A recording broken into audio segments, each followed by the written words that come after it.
अस्सलाम वालेकुम, good morning, welcome to the morning show at discover Pakistan. हंसती मुस्कुराती खूबसूरत सुबह के साथ मैं हूं अंबर कुरैशी और मैं हूं सलमान खान। उम्मीद है, दुआ है आप सब लोग ठीक होंगे, इंजॉय कर रहे होंगे क्योंकि सर्दियों का मौसम आ चुका है और सर्दियों की सुबह जो है आजकल बड़ी खूबसूरत है क्योंकि बहुत ज़्यादा बहुत। सर्दी नहीं है। हाँ आप हाँ, बाहर निकलते हैं तो वो जो ठंडी ठंडी हवा है वो वाकई ठंडी हवा का झोंका लगती है। एग्जैक्टली आपको लगता है हल्की हल्की सी कि अब सर्दी की फीलिंग जो है वो शुरू हो गई है, सर्दी आने लगी है और अब हम इंतजार में है कि कब ज़्यादा सर्दी आए, हम खूब गर्म कपड़े पहने और मफलर्स का इस्तेमाल करें। सो तमाम तर जो है वो सर्दियों की रौनकें शुरू होने वाली हैं। लेकिन यहाँ पर आपको एक बड़ी इंटरेस्टिंग बात बतानी है, दोबारा से याद दहानी करवानी है कि कोरोना अभी कहीं नहीं गया।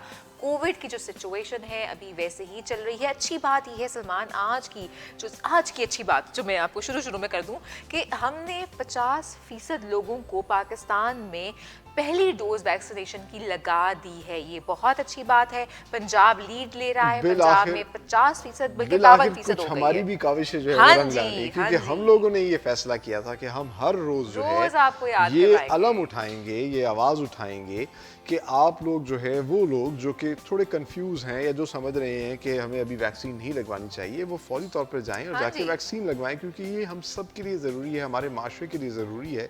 दुनिया में बहुत से ममालिक अब कोविड फ्री होते जा रहे हैं क्योंकि तमाम लोगों ने वैक्सीनेशन लगवा ली है और जितना जल्दी हम भी लगवाएंगे हमारे लिए ट्रैवल करना पूरी दुनिया में आसान हो जाएगा। यहाँ पर जिस तरह कि हमने पहले ही बताया था कि अब तो बहुत ज़्यादा रिस्ट्रिक्शन है, आप रेस्टोरेंट में खाना नहीं खा सकते, अबे आप आप मॉल्स ट्रैवल में नहीं नहीं कर जा सकते, आप सकते, कहीं मॉल्स नहीं में जा नहीं जा सकते, सकते। आपको वैक्सीनेशन तो चाहिए, सर्टिफिकेट चाहिए वो। तो किस तरीके से आप मतलब ज़िंदगी गुजारेंगे, फौरी बोर हो तौर पर जो है जाएंगे। वो वैक्सीन लगवा लें। सही। और जिस तरह मैंने शुरू में कहा था कि सर्दी के मौसम को एंजॉय करें। आज सुबह सवेरे उठ के अगर आप कॉफ़ी या चाय पीते हैं तो आजकल बहुत मज़ा आता है, लेकिन आपने कॉफी याद करवा दी, हम भी ब्रेक में कॉफी मंगवाएंगे आज सलमान ने मुझे सुबह सुबह याद करवा दी है। और कॉफ़ी से जो है आपका सुबह का आगाज़ एक अच्छा होता है। वैसे अभी भी माशाल्लाह इनमें एनर्जी है, लेकिन कॉफ़ी पीने के बाद जो इनमें डबल हो एनर्जी आ जाएगी। जाती है ना, वो बहुत यस, ज़्यादा हो जाती है। यस। अच्छी बात आज की जो मैंने सेलेक्ट की है वो ये है कि बात तो किरदार की होती है, वरना कद जो है वो कद में तो साया भी बड़ा होता है। तो बेहतरीन। हम बहैसियत माशरा और एक इनफरादी तौर पर हमें देखना चाहिए अपने किरदार के हवाले से। हमें मैन ऑफ कमिटमेंट होना चाहिए, मैन ऑफ ऑनेस्टी होना चाहिए। इस तरह के अल्फाज जो है वो हम लोगों के लिए इस्तेमाल होने चाहिए। और जब हम एक एक शख्स इस तरह अपनी अपनी शख्सियत, अपने किरदार की बेहतरी के लिए काम करेगा तो हमारा एक बड़ा खूबसूरत माशरा जो है वो बन के हम नमूदार होगा उभरेंगे। दुनिया के सामने। एग्जैक्टली बिल्कुल। सलमान, आपने बहुत ठीक कहा। और ऑनेस्टली बताऊं, किरदार जो है इसकी डेवलपमेंट का सफर कभी खत्म नहीं होता। ये हम हर रोज कुछ नया सीख रहे होते हैं, हर रोज अपने में कोई तब्दीली, कोई बेहतरी ला सकते हैं। विल होनी चाहिए और हम यही आपसे कहेंगे कि हम सब भी कोशिश करेंगे अपने किरदार में बेहतरी लाने की, पॉजिटिव सोचने की, लोगों के बारे में अच्छा गुमान करने की, सच बोलने की, अच्छी बात करने की, लोगों की गिबत ना करने की। तो तमाम छोटी छोटी चीज़ें हैं जो कि हम अपने किरदार में रोज़ अगर एक खूबी भी लाना शुरू कर दें तो बहुत बेहतरी आ जाएगी पूरे माशरे में। बिल्कुल ऐसा ही है। तो इसी अच्छी बात के साथ प्रोग्राम का बाज़ाब्ता आगाज़ करते हैं और बढ़ते हैं अपने पहले सेगमेंट फैमिली वेकेशन वेकेशन की की तरफ।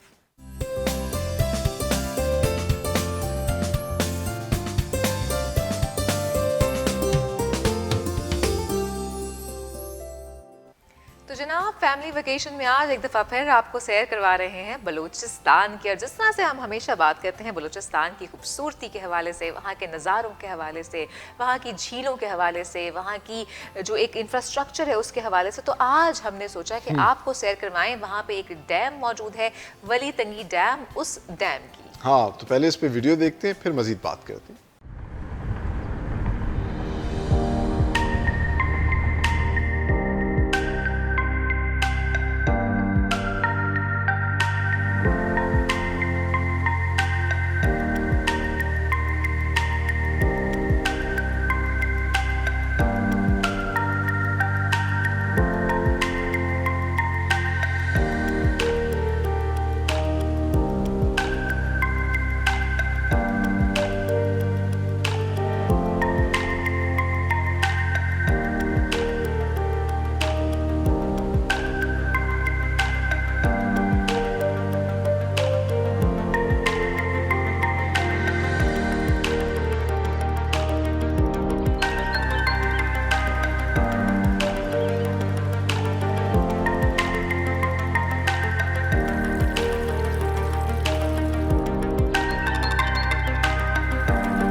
वाह, कितना खूबसूरत है ये बहुत वली खूबसूरत। तंगी डैम। और ये कोयटा से सिर्फ 20 किलोमीटर दूर है। एक ओड़क वैली है जिसके करीब ये सारा डैम बनाया गया। और जिस तरह आपने देखा चटियल पहाड़ और उनके दौरान उसके दरमियान ये डैम बनाया गया ताकि यहाँ से पानी की का जो है वो इखराज किया जाए, पानी यहाँ पर आए, ना सिर्फ यहाँ के लोगों के लिए, लोग जो है वो क्लीन वाटर इस्तेमाल कर सकें, साथ ही साथ इरिगेशन के लिए काम इस्तेमाल में आए।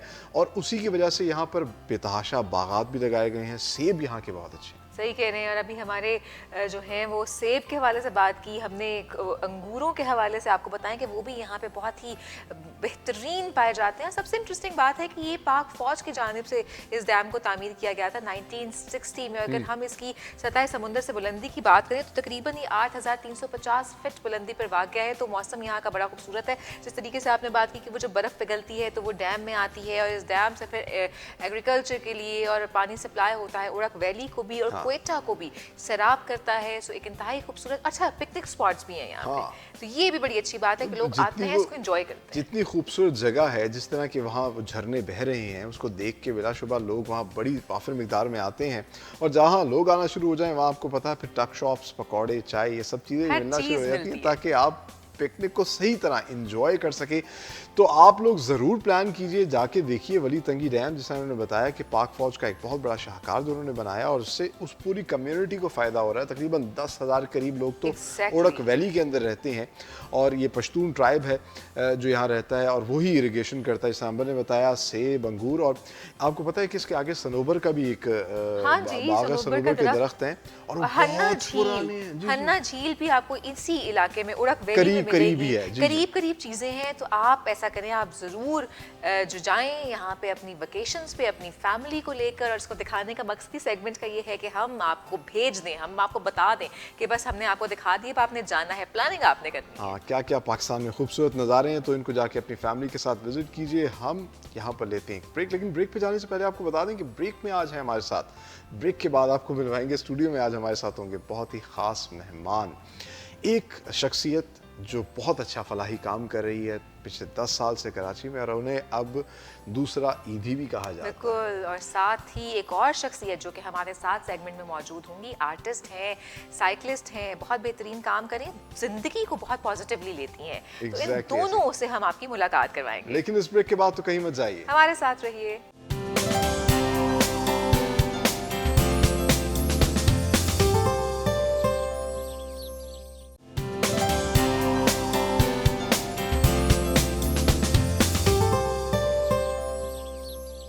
Welcome back after the break. और जिस तरह से ब्रेक पर जाने से पहले सलमान ने खासा सस्पेंस क्रिएट कर दिया था, तो हम अपने ऑडियंस को ज़्यादा वेट नहीं करवाएंगे और अब चलते हैं अपने सेगमेंट मॉर्निंग गेस्ट की तरफ।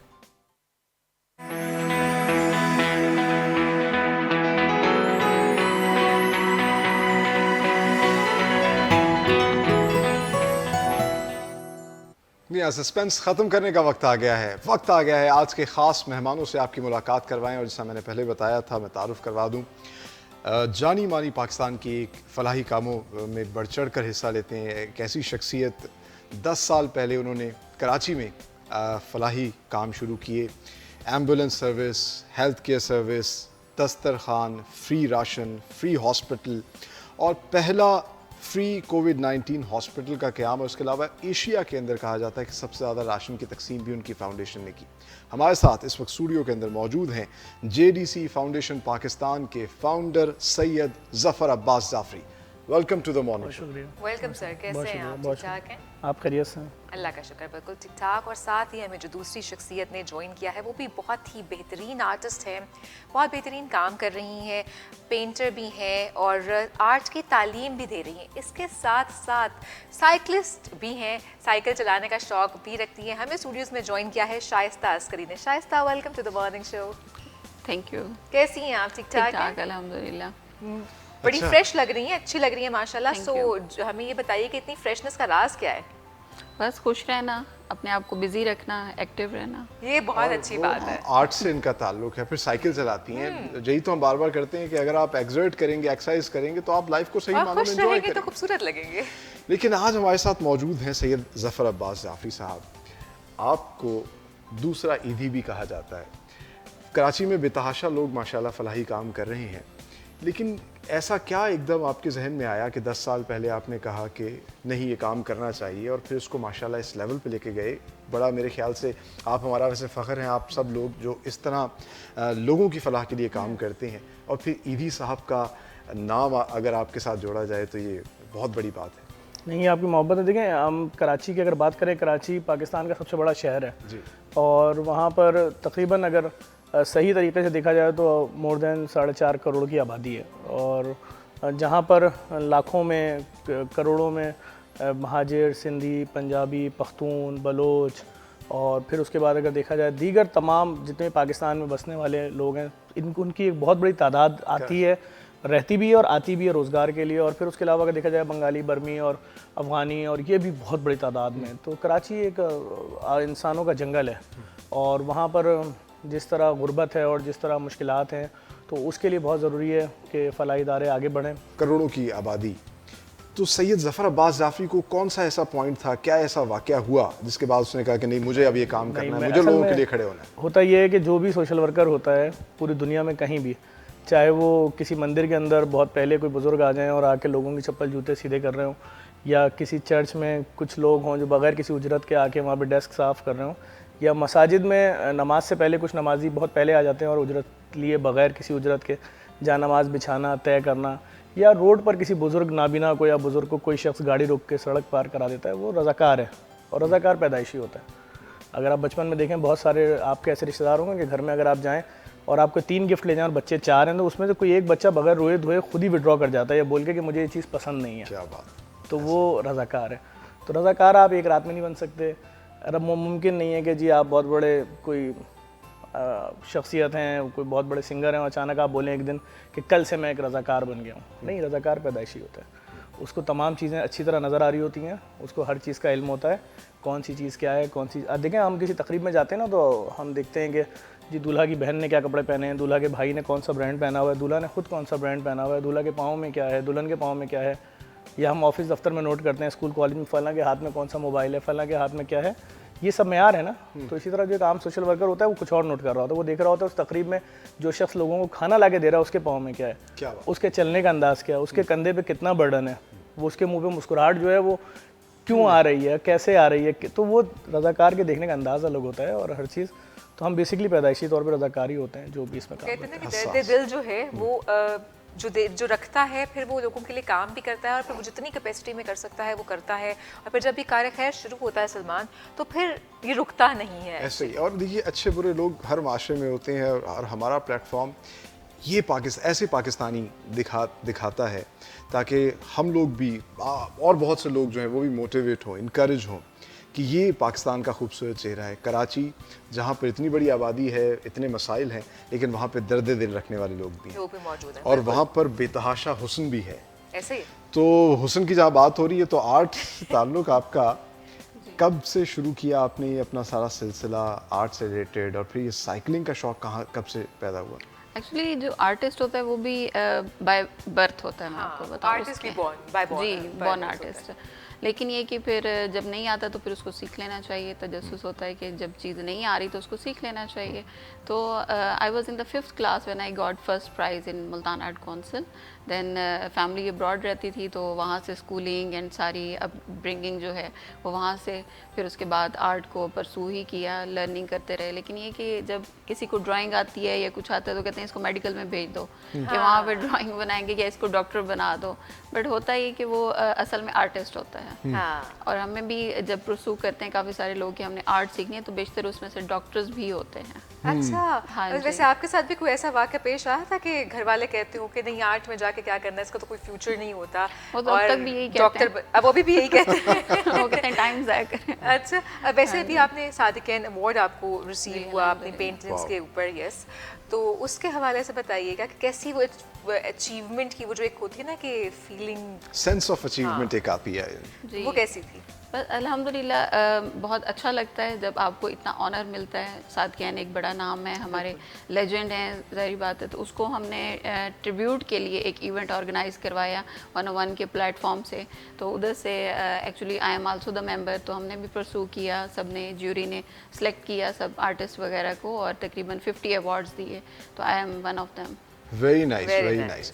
तो अब तो मेरे ख्याल से वैसे लोगों को नहीं कहना चाहिए कि आप क्या करती हैं, जैसा कि ये बहुत से आर्टिस्ट लोग जो हैं उनके साथ ही होता है, इवन के टीवी हाँ, पे काम कर रहे मैं जिस हैं। तरह मैं यूजुअली कहती हूँ ना कि आप आर्टिस्ट हैं, अच्छा वैसे आप बताएं आप करते क्या हैं? करते क्या हैं? लोग ये सवाल पूछ, कभी आपसे पूछा किसी ने कि अच्छा ठीक है आर्ट तो आप करती हैं लेकिन वैसे क्या करती हैं? बस अब तो लेबल ही लगे कि शायद आर्टिस्ट ही हैं, हालांकि करते तो बहुत कुछ हैं। आर्ट तो एक आपका पैशन होता है, हाँ। एक एक्टिविटी होती है जिसमें आप खुद अपने आप को डिस्कवर करते हैं। अच्छा, ये तो आपका आर्ट का सारा सफ़र, जो साइकिलिंग है क्योंकि स्पोर्ट्स है और बड़ी एक टफ गेम होती है, इसमें किस तरह आई और क्या इसको एक वैसी एक्टिविटी के तौर पे लेती हैं, सिर्फ एंजॉय करने के लिए लेती हैं, या इसको एक एज अ स्पोर्ट्स लेती हैं?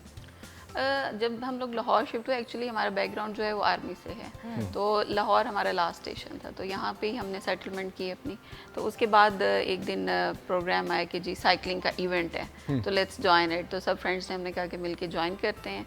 तो वहाँ से ये सफ़र शुरू हो गया और every Sunday we started cycling.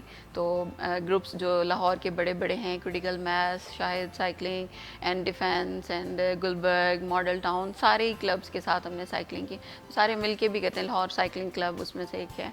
तो हर संडे को हम एक सोशल राइड करते हैं। उसमें होती तो वो बहुत कम है, लाइक 30 मिनट्स की राइड है या 25 की। उसमें एक सोशल गैदरिंग होती है, सब एक दूसरे से हंसते बोलते हैं, मिलते हैं। तो स्पोर्ट्स यानी कि आपको फिट भी रखता है और आप इंजॉय भी करते हैं, और साइकिलिंग से आपके जो हैप्पीनेस के हार्मोन्स होते हैं वो एक्टिवेट होते हैं। बिल्कुल, और साथ ही साथ जब आप लोगों से मिलते हैं, गैदरिंग्स में जाते हैं, जब आप लोगों के साथ मिल बैठते हैं, तो बहुत ही अच्छी जो है वो आपकी कहते हैं ना रौनक रहती है ज़िंदगी में, बिल्कुल और ऐसे ज़िंदगी ही। में रौनक रहनी चाहिए। आपकी तरफ आते हैं ज़फ़र अब्बास साहब, ये बताइएगा कि बहुत से काम कर रहे हैं, हॉस्पिटल्स बनाए, आपने एम्बुलेंस शुरू की। सो सबसे दिल के करीब कौन सी चीज़ है कि जिसमें आपको लगता है कि ये जो प्रोजेक्ट है ये सबसे ज़्यादा डायरेक्टली फ़ायदा दे रहा है लोगों को? खाना, खाना? सबसे ज़्यादा खाना। अच्छा। खाना खिलाना। हाँ, बहुत बड़ा एक इस वक्त कैंपेन चल रही है इसके ख़िलाफ़ कि खाना नहीं देना चाहिए, आप हुनर दे दें, उनको रोज़गार लगवा दें। तो मैं बार बार अपने पेज पे भी डाल रहा होता हूँ, मुख्तलिफ चैनल्स पे बोल रहा होता हूँ कि 12 रुपये की रोटी आती है, 2 रोटी 24 रुपये की होती है, 20 रुपये की दाल होती है।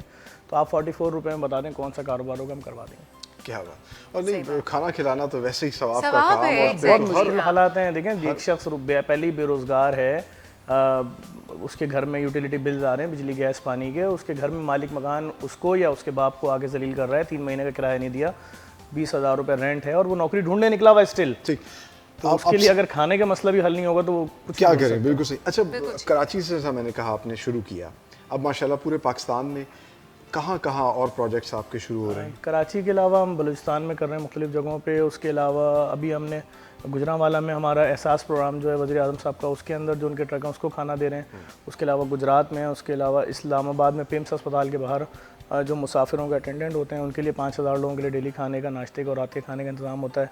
इसी तरह से लाहौर में फ़िरोज़पुर रोड पर रेस्टोरेंट खोल दिया रोड के ऊपर और लिख दिया है फ्री रेस्टोरेंट है, खाना खाएँ भी और अपने साथ भी लेकर जाएँ।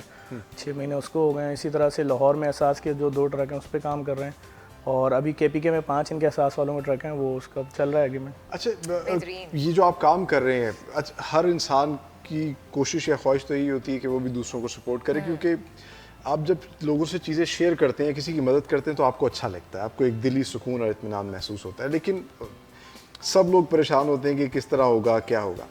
आप किस तरह मैनेज करते हैं, मुखय्यर हज़ात कैसे ताउन करते हैं, ये सिलसिला चलता कैसे है? देखें, सिलसिला ये होता है कि हमने जैसा कि नोट किया कि हमारे यहाँ, अगर मैं सिंध की बात करूँ, कि डायलिसिस के पेशेंट्स बहुत ज़्यादा हैं। हाँ। मैं समझता हूँ पाकिस्तान का वाहिद SIUT अस्पताल है। डॉक्टर अदीबुल हसन साहब का जो शायद अरबों खरबों रुपए का लोगों का फ्री में ट्रांसप्लांट कर चुका है और डायलिसिस फ्री में चल रहा है। बेशक। लेकिन लोड बहुत ज़्यादा है, थर से भी पेशेंट आ रहे हैं और आखिरी कोने से पेशेंट आ रहे हैं। तो हमने फिर इस पर वर्किंग की कि किस तरह से इस लोड को डिवाइड किया जा सकता है या किस तरह सपोर्ट हम इसमें कर सकते हैं। तो हमने इस रमज़ान में अनाउंस किया हम 50 फ्री डायलिसिस सेंटर खोलेंगे कराची में और उसके बाद पाकिस्तान भर में, और हर इलाके में डायलिसिस सेंटर होगा। जैसे मलीर में डायलिसिस सेंटर है तो वहाँ के 600 मरीज़ों को वो देखेगा। उसी तरह से लांडी में, कोरंगी में, औरंगी में, और अभी हम तकरीबन 5 से 6 डायलिसिस सेंटर्स पे पहुंच चुके हैं, जिसमें कल भी हमने पेज पे डाला है कि हमारे यहाँ जो पेशेंट्स आ रहे हैं जिनके पास उनके घर में कोई एक कमाने वाला है, उसको हम फ्री एम्बुलेंस सर्विस भी दे रहे हैं कि अगर आपका शौहर हफ्ते में 3 दिन आपको डायलिसिस करवाने आएगा तो उसकी नौकरी तो वैसे ही चली जाएगी। तो आप पहले ही हम आपको एक सर्विस दे रहे हैं कि भाई आपका महीने का 1,07,000 रुपये बच जाए।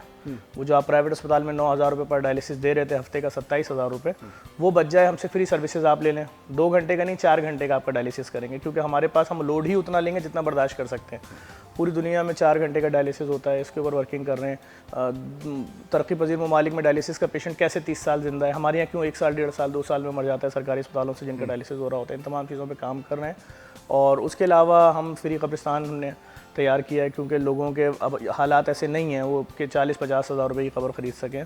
उसके ऊपर हमारा काम है, रेडी हो गया कब्रिस्तान इंशाल्लाह। और ज़्यादातर जो ये आपको डोनेशंस आती हैं पाकिस्तान से ही आती हैं? सिर्फ पाकिस्तान से आती हैं।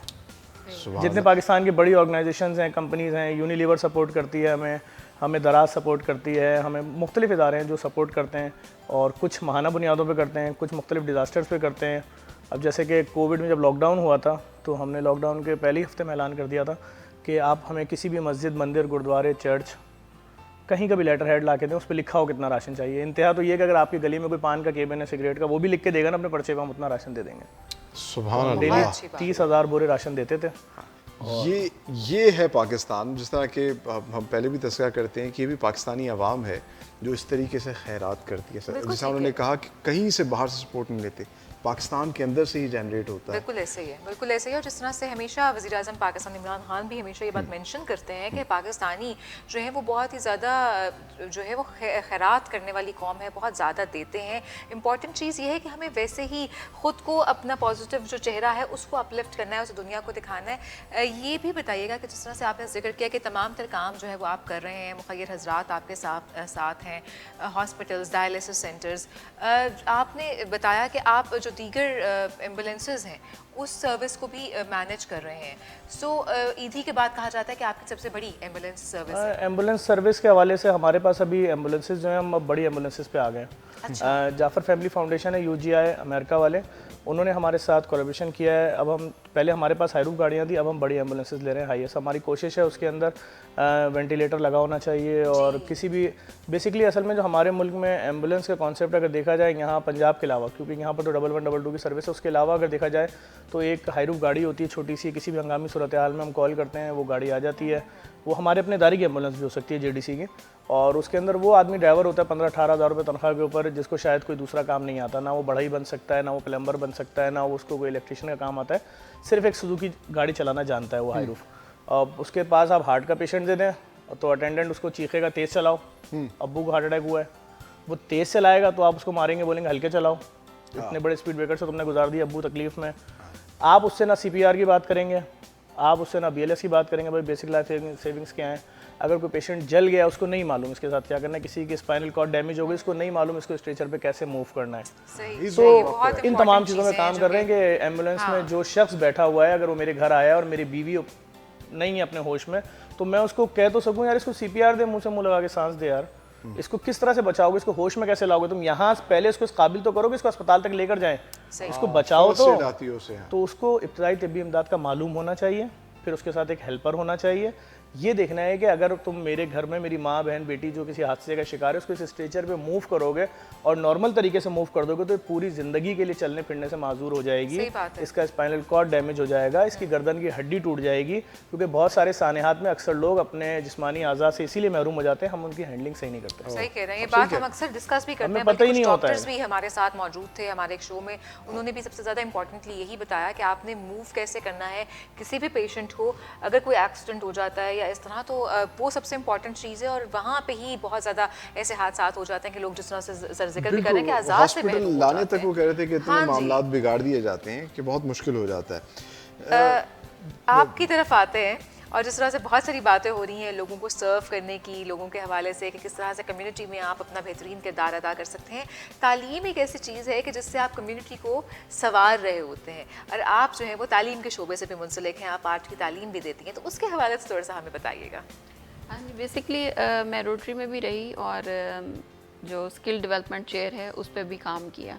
तो हम लोग कोशिश ये करते हैं कि ज़्यादा से ज़्यादा लोगों को स्किल्स आए। तो आर्ट एक स्किल है और मास्टर स्किल है। जब लोग इसमें मास्टर कर जाते हैं तो like they can win a lot of goals and achievements, और वो बाकियों को भी सिखा सकते हैं। सही। तो हम जब सिखाते हैं उनको कहते हैं कि आप 2-4 और लोगों को भी सिखाएं। तो समटाइम्स हम उनको काफ़ी डिस्काउंट भी देते हैं, समटाइम्स फ्री भी देते हैं, आर्ट सप्लाईज भी देते हैं और बहुत ज़्यादा टाइम भी इंटरेस्ट देते हैं। कितना है? जिस तरह से हम देखते हैं कि स्टूडेंट्स आजकल के तो बहुत ही ज़्यादा इनकरेज होते हैं कि हमें कोई ना कोई आर्ट स्किल आना चाहिए, तो कितना एक लोगों की तरफ से इंथुजियाज्म देखती हैं आप? देखिए, आर्ट एक लाइफस्टाइल भी है, एक मूड भी है। हाँ। और लोग चाहते हैं कि उनका थोड़ा सा डिफरेंट स्टाइल हो, डिफरेंट लिविंग हो, थोड़ा सा दूसरों से हट के हो, और उनका पर्सपेक्टिव भी चेंज हो जाता है, उनका लाइफस्टाइल भी चेंज हो जाता है। तो एक खुश डिफरेंट रहना भी शुरू कर देते हैं। खुश रहना भी शुरू कर देते हैं और अच्छी चीज़ें, पॉजिटिव चीज़ों को देखना शुरू कर देते हैं। अच्छा, आर्ट की मुख्तलिफ सिनफें हैं, आप किस पे ख़ास तौर पे काम कर रहे हैं? वाटर कलर जो है वो मेरा बेसिक है, उसमें अच्छा। काफ़ी ज़्यादा महारत है। लाइक 100+ पेंटिंग्स तो एक नॉर्मल चीज़ है कि जब तक आप Very 100+ पेंटिंग्स करते हैं तो तब जाके आप एक सीरियस आर्टिस्ट बनते हैं। आपकी सेंचुरी हो चुकी है नहीं? जी जी, बहुत सेंचुरी बहुत बार सेंचुरी हो चुकी है। हाँ जी। तो उसके बाद ऑयल पेंटिंग है, एक्रेलिक्स है, soft pastels, charcoals and pencil sketching and everything. तो उसमें बेसिक से जो स्कूल कॉलेजेस, जो बड़े इंस्टीट्यूट्स में सिखाया जाता है, हम वही एजुकेशन उनको देते तो हैं। उसमें भी क्या आप ख़ास तौर पे क्या नेचर को ड्रॉ करती हैं, कैरेक्टर्स को करती हैं, क्या आपका? खैर मैं तो हर मीडियम, हर उस पे हर सब्जेक्ट को पेंट करना चाहती हूँ, लेकिन लाहौर में जब से मैं आई हूँ तो इसकी आर्किटेक्ट और बिल्डिंग्स ओल्ड उसको पेंट करने का ज़्यादा शौक है। लाहौर की खूबसूरती है जनाब, जी। हमारी वॉल्ड सिटी, Historical वॉल्ड जो सिटी में buildings जो हैं हमारी, जी। ढेर सारी बिल्डिंग्स हाँ हैं। जी। सो जब आप कर रहे होते हैं काम, कितना खुद को कनेक्टेड महसूस करते हैं अपनी रूट्स से, अपनी सकाफत से? और जाहिर है आर्ट के थ्रू ही हम अपनी सकाफत, अपना कल्चर पूरी दुनिया को दिखा सकते हैं। सो कितना कनेक्टेड फील करते हैं? हमारी रूट्स हैं ही इधर, लाइक अपनी ज़मीन से, अपने कल्चर से। उसके अलावा हम कुछ और सोच भी नहीं सकते कि हम बाहर के लोगों को लाइक करें। Like I would have been living in abroad as well, कि मेरे पास ऑप्शंस थे, बट हमेशा यही ख्याल है कि अपने मुल्क में रहना है, इसको सर्व करना है, इसको प्रेजेंट करना है, इसको बेहतर बनाना है। सो प्रेजेंटेशन की आपने बात की मुल्क को, जी।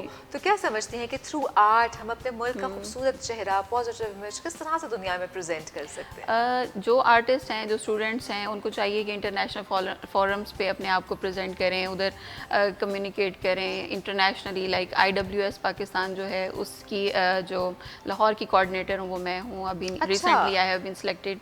असल में प्रॉब्लम लोगों के पास क्या होती है यूजुअली सलमान, के गाइडेंस नहीं होती हमारे स्टूडेंट्स के पास कि आपने कैसे किसी इंटरनेशनल फोरम को जो है वो कनेक्ट करना है या किस तरह से अपना काम को वहाँ पे प्रेजेंट करना है। तो क्या उस हवाले से भी कोई गाइडलाइन आप लोग देते हैं अपने स्टूडेंट्स को? हाँ जी, हम उनको सारी गाइडलाइंस देते हैं, इवन आर्ट सेलिंग के हवाले से भी, कि आर्ट को सेल कैसे करना है, कि खाली बना अच्छा, के आर्ट होता आपने बड़ा महंगा है वैसे, अच्छे वाला हो तो।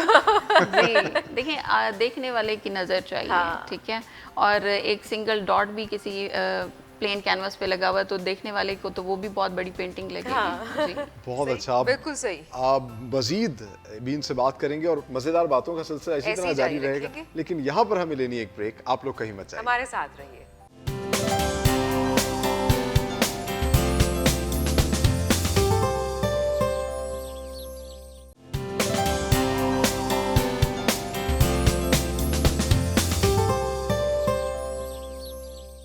Welcome back after the break. और सलमान, ब्रेक पर जाने से पहले आर्ट के हवाले से हम बात कर रहे थे, पाकिस्तान के फनकारों के हवाले से बात कर रहे थे। और इंटरेस्टिंगली कल हमने एक थम्स अप स्टोरी Yes. भी की थी जिसमें सिंध से ज़िला टंडू मोहम्मद खान से एक नौजवान जो है, और क्या मुनफरिद किस्म का आर्ट खूबसूरत था। आर्ट, मुझे तो उनका पर्सनली बॉटल में बहुत वो पसंद आया था। सैंड हाँ। डाल के, मैं हैरान होता हूँ ये लोग कैसे कर लेते हैं। बहुत खूबसूरत काम करते हैं। तो आपसे जानते हैं कि क्या सिंध के आर्टिस्ट के लिए, और जिस तरह से हम बात करते हैं कि आप तो बहुत सा काम कर रहे हैं, तो आर्टिस्ट के लिए भी क्या कोई प्लेटफॉर्म बना रहे हैं ताकि पाकिस्तान का जो खूबसूरत चेहरा है थ्रू आर्टिस्ट हम वो दुनिया के सामने रख सकें? हम तो अपने प्लेटफॉर्म के थ्रू करते हैं कि जो भी ऐसे आर्टिस्ट हैं, अगर उनकी चीज़ को हाईलाइट कर दें, अपने पेज के थ्रू हाईलाइट कर दें, या बहुत सारे ऐसे आर्टिस्ट हैं जिनके फाइनेंशियल हालात अच्छे नहीं होते हैं।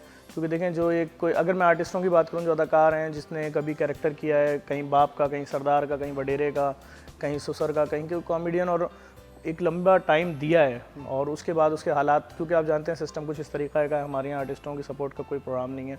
बस वो उसी वक्त सामने आता है जब वो बिस्तर मर्ग पे होता है, या वो बिल्कुल उसके लिए भीख मांगी जा रही होती है, उसकी फैमिली परेशान होती है, लोगों के दफ्तरों में चक्कर लगा रही होती है, तो कोई एक फ़ोरम उसको उठा देता है, फिर वो फ़ोरम जो उसका अपना पेज प्रमोट हो रहा होता है, जैसे एक मरीज़ की वजह से जी आज हमने ये कर दिया, कल वो कर दिया बेसिकली। तो हम जो कोशिश करते हैं कभी उनको सामने लेके नहीं आते और उनके मसाइल उन चीज़ों को भी कर रहे होते हैं। और बहुत सारे ऐसे फैमिलीज हैं आर्टिस्टों में जिनका महाना हमारे यहाँ से जाता है, किसी का रेंट जा रहा है घर का, किसी की फ़ीस जा रही है, किसी के इलाज के पैसे जा रहे हैं, किसी का कुछ जा रहा है। अच्छा, जिस तरह अभी अंबर ने बात की, अगर हमारी सिविलाइजेशन की बात की है, ख़ास तौर पर सिंध की अजरक है, फिर वहाँ के बर्तन हैं, फिर बलूचिस्तान में इस तरह बेतहाशा चीज़ें हैं, तो इस हवाले से भी क्या मतलब कोई सिंध इनिशिएटिव? में बहुत काम हो सकता है। सिंध में तो अगर मैं सिर्फ थर की बात करूँ तो अगर हम पड़ोसी मुल्क की बात करें, उन्होंने चोलिस्तान को कैसे पेश किया दुनिया के सामने, प्रेजेंट किया ना उसको, है ना, राजस्थान और क्या क्या उन्होंने सब कुछ। और वही हमारे पास, मतलब हम तो थर के बॉर्डर तक गए, हमने देखा है अच्छा, काम। सलमान ने बड़ा मुझे खूबसूरत इंसिडेंट बताया एक दफ़ा। सलमान, याद है वो जो आपने जिक्र किया था कि कैमल्स आ रहे थे और उन्होंने पगड़ियाँ पहनी हुई थी, और जब मैंने देखा तो आपको यकीन ही नहीं आया कि ये रियलिटी है, वो एक्चुअली कोई फिल्मों का सारा वो लग रहा था। सब कुछ यहाँ हो सिंध में सकता सब होता है, सब कुछ हो सकता है। हम बॉर्डर तक गए, वहाँ पे देखा हमने जाके कि सिर्फ एक ग्रिल का फ़र्क है, सामने भी रेगिस्तान है, वहाँ पर लाइट भी है, रोशनी भी है, सब कुछ है। यही बात हम भी जफर भाई बार बार करते हैं कि पाकिस्तान में अल्लाह ने तो सब कुछ दिया, सब कुछ दिया। अब हमारी कोशिश ये है कि टूरिज्म सेक्टर अगर पाकिस्तान का डेवलप हो जाए तो जिससे आप बात कर रहे हैं जॉब क्रिएशन हो सकती है, बहुत बड़ी तादाद में लोगों को देखिए, नौकरी मैं मिल सकती है। अगर सिर्फ कराची की बात करूँ, हाँ। सी व्यू कोई छोटी जगह है, जी, लोग देखने आते हैं पूरे पाकिस्तान से। exactly. आपने जितना सेवरेज के नाले हैं उसके ले जाके छोड़ दिए, हाँ। अब आप उस साइल पे खड़े ही नहीं हो सकते हैं, कुछ नहीं पता पीछे से कब नाले का एक बहाव आ जाए, आपको लेके चला जाए अपने साथ। सही ऐसा कहाँ होता है?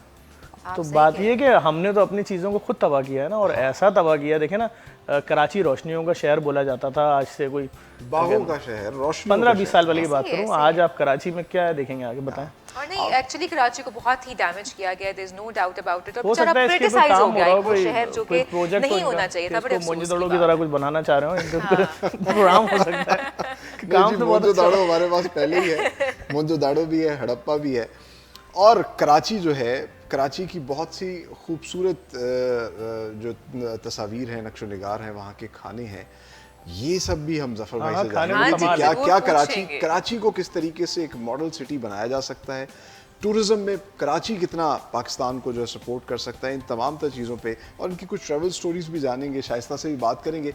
लेकिन जिस तरह अभी हम बात कर रहे थे कि हम सबको मिलकर पाकिस्तान के लिए काम करना हाँ चाहिए, जी, जिस तरह ये अपनी बहुत पर्सनल important कैपेसिटी में इन्होंने हुकूमत के ऊपर, गवर्नमेंट के ऊपर नहीं बैठे रहे लोग, तो हम बल्कि सब गवर्नमेंट को चाहते सपोर्ट कर रहे हैं बहुत जी। सी जगहों पे, जिस तरह से हम गवर्नमेंट के जो लंगर खाने हैं वहाँ पे इनकी चीज़ें जा Exactly रही ऐसे ही। हैं। सो हमें सपोर्ट करना है बेसिकली अपने मुल्क को।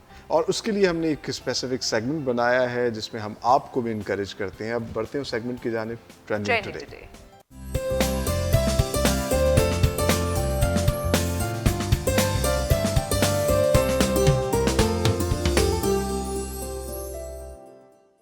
तो जनाब, जिस तरह से बात हो रही है कराची की, बात हो रही है गवादर की, बात हो रही है बलूचिस्तान की, और अभी हमने बहुत सी बातें और करनी भी हैं, लेकिन ट्रेंडिंग की बात हो गई है तो ट्रेंड आज हमने करना है। जिस तरह से हमने आपको खूबसूरत वली तंगी डैम जो कि बलूचिस्तान में वाक़ है वो दिखाया, इसको आपने अपनी जिम्मेदारी पूरी करते हुए, अपना रोल प्ले करते हुए पाकिस्तान का खूबसूरत इमेज दुनिया के सामने रखना है।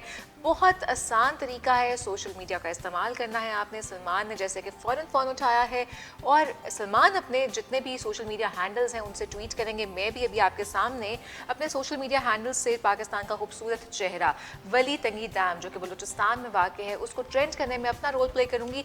आपने इस खूबसूरत मुल्क को प्रमोट करने में हमारा साथ देना है।